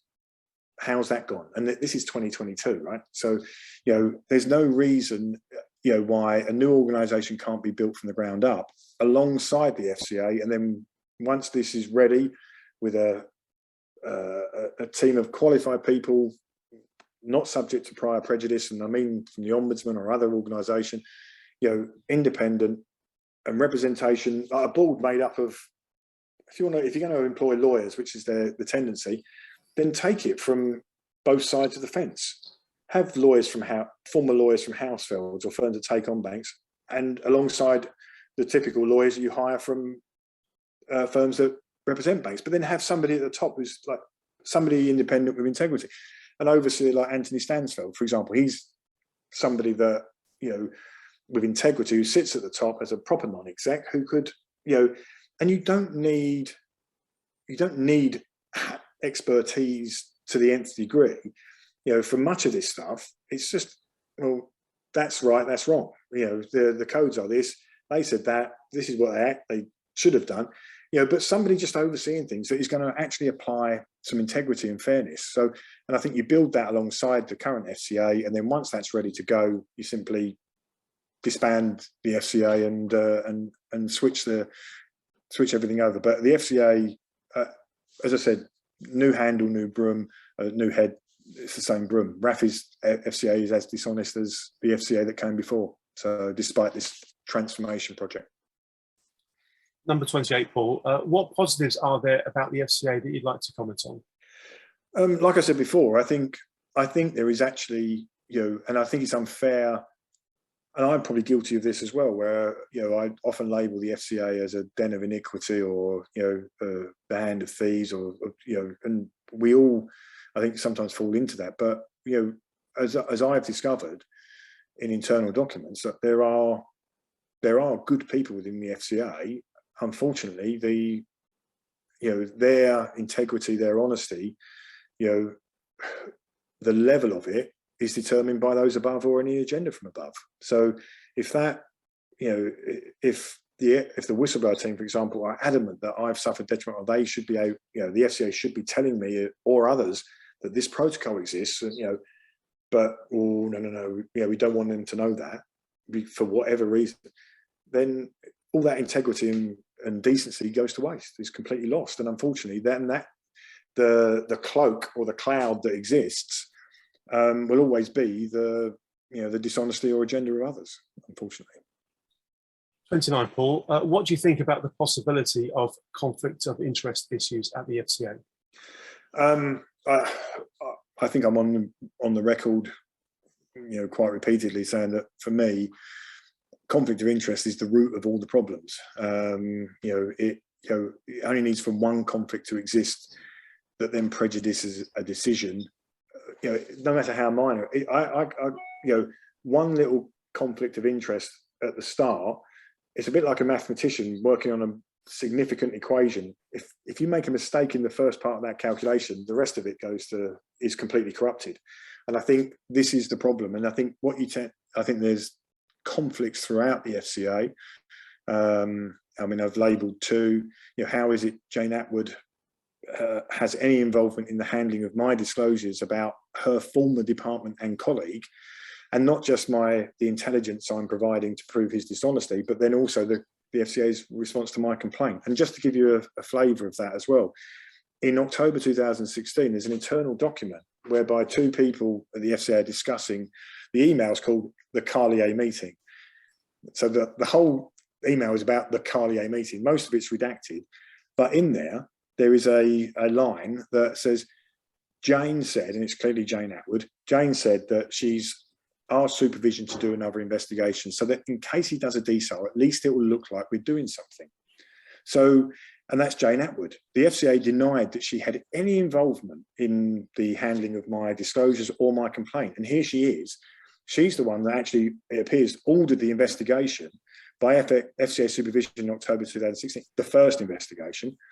I think it's quite clear she expected a whitewash, didn't get the whitewash, because that person, FCA supervision, actually corroborated every part of my allegation in respect to the attempted defraud Tesco's, and obviously the subsequent fraud against me by Lloyds by way of the falsified outcome. So, and then having done that investigation, they then disregard those findings and produce findings of their own that contradict those findings. So, and when I complained about, when I first discovered her involvement, I made a complaint to the FCA about the conflict that this represented. How can she have, she's a former colleague of this guy. How can she have any involvement in the handling of my disclosure or the production of my complaint? And they didn't get back to me. So 4 weeks later, I go back to chase them up, and I go back to her LinkedIn profile, because I'd found out, that's how I'd found out about her employment history at Lloyds. I go back to her LinkedIn profile. The FCA hasn't got back to me, but in the meantime, she's now doctored her LinkedIn profile so that her employment history for between January 11 and October 13 doesn't read any longer Director of Group Security and Fraud at Lloyds Banking Group. It now reads Director, Large Financial Services Firm. She's concealed her employment history at Lloyds. Andrew Brodie, former colleague of the salesperson and friend of the salesperson that attempted to defraud Tesco, and of the head of FX, who was potentially exposed by the attempt to defraud Tesco, former colleagues at Citibank. And, and I've raised these concerns internally, and he's the one that made sure that the transcripts that implicated those guys never got anywhere. He has now changed his employment history so that if you look at his employment history of 30, it only begins with his employment at the FCA. He's taken the Citibank employment history off of, the profile. I do have the screenshots though of his connection with, because they're connected and friends on LinkedIn with a guy that's implicated by the transcript. So the problem is it takes that one conflict of interest that clearly occurred, those transcripts are buried, FCA supervision therefore didn't do an investigation because they weren't aware of the new evidence that had come in. So when FCA supervision does an investigation in October 2016, holy shit, he was right, Carlier. He's entirely corroborated. But we didn't investigate a year ago because bloody whatever didn't send the transcript, forward them on to FCA supervision, they buried them. So the FCA then, instead of admitting to that failure, we'll just act dishonestly and ignore those findings, contradict them, and deny everything. So all of that began from a conflict of interest. That person was clearly conflicted. Now, is that why he buried him and he didn't show him with FCA supervision? I don't know. But the fact is a conflict of interest existed. He is a friend and former colleague of the senior salesperson implicated by those transcripts. That's a fact. That's a conflict of interest. There's a definition of a conflict of interest. So he should not have been the one reviewing those transcripts, but he was. And then they were never seen by anybody else. And yet there's 30 plus false representations in there, or there's 30, those transcripts expose 30 false representations within the Lloyds investigation outcome, even contradicting and falsifying the testimony of the people in those interviews. So conflict, one little conflict, like an acorn, and then if that means that results in a failure of any kind, that then has turned into dishonesty, all of which, if there's somebody objectively had looked at that without a conflict of interest, without knowing the person who's implicated, doesn't guarantee there would have been a different outcome, but I'm sure the absence of a conflict of interest would have made it much less likely that those transcripts would have been buried. Question number 30, Paul. Do you believe there should be spot checks by the FCA on regulated and or unregulated entities, perhaps similar to the spot checks by VAT inspectors? Yes, there should be. And the problem is, and this came over in this meeting I had in April 2015, that they were talking about, Brodie talks about sending people in if he's got some sort of report. I just tell them to look at the P&L. That will give you a clue where to, so in other words, if the bank makes a big profit on a certain day, potentially that could have been the result of some sort of dishonesty or some sort of excessive markup or something like that. But, I think if you haven't got the qualified people to do it, or the people that are qualified are potentially conflicted, because there's no sense in sending somebody, a former Citibank employee that's now working at the FCA, into Citibank to do an objective review, because the chances are he might be, reviewing the conduct of former colleagues.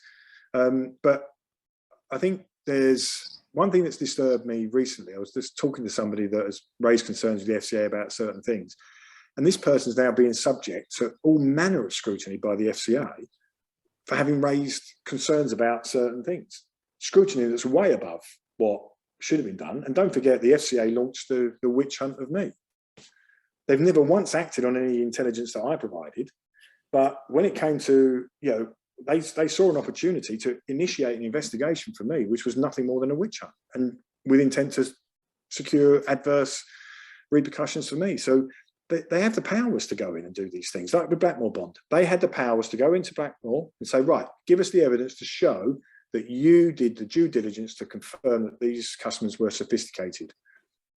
And they didn't. So though those powers exist, they need to be used more, and they perhaps need wider powers in that respect, yeah. 31. The FCA is undertaking a transformation project. Do you have any comments to make about that? Yeah, no, new handle, new head, same bloody broom. As I say, I've since Rathi took over, and I've had to listen to his transformation rhetoric. Nothing's changed. As I say, I've had dishonesty last year, dishonesty December 21. These are all in writing, in formal complaint responses. Dishonest responses December 21, dishonest responses February 21, and dishonest response 10th of June this year. Nothing's changed. It's just there is no positive transformation that I can see at all. 32. Are there any other comments that you would like to make? And Paul, I do believe this is the last question. Thank you for being so patient, working your way through this evidence. No, I'm sorry. Are there any other comments you'd like to make?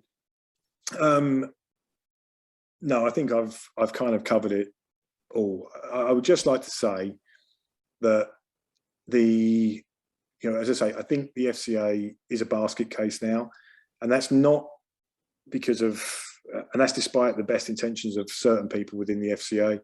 And I just, what I'm seeing and what I'm experiencing firsthand just says to me, it's, if there is a, I think Nikhil Rathi said before the Treasury Select Committee last year that you have to understand how expensive and resource intensive it is to do these investigations. Well, just stop. Stop moaning about if you acted properly and punished people properly, it would act as a deterrent. As it is, all you're doing is you're turning a blind eye to what went on in Connaught. You're turning a blind eye to what went on in Blackmore. By doing that, all you're doing is essentially giving a green light to people to do it again. Had you dealt with Connaught properly, would Blackmore and LCNF happen? That's a genuine issue, because Andrew Bailey said in response to Alison Thewlis of the Treasury Select Committee, if you'd known about LCNF earlier, would there have been a better outcome for investors? He said yes. Really? Because I gave you Blackmore Bond on a plate in March 2017. I gave you chapter and verse, everything. Was there a better outcome for investors? No, same bloody outcome. The only difference is you're now dishonestly trying to deprive those victims of Blackmore of the appropriate compensation because of your failure in 2017. So I think, you know, the FCA needs to basically act not like not pandering to the banks, needs to get the stick out, wield it, because you wield the stick, you create a deterrent. As at the moment, yeah, the banks don't fear the FCA. I mean, look at the Premier FX is another. It's collusion between the FCA and the bank hiding in plain sight. And I said a year before they produced this nonsense, I told a member of the credit risk committee that the final notice they produced in February last year was just a whitewash. And it was, I said, what they're doing, they're trying to absolve Barclays of as much blame as possible and allow Barclays to come in as a white knight with a gesture of goodwill and refund all investors, all victims. And that's exactly what happened. You know, it's, you know, I think they gave them a 600 grand fine for a minor offending, ignoring all the offending that allowed and the failures by Barclays that allowed it to happen in the first place. What deterrent is that?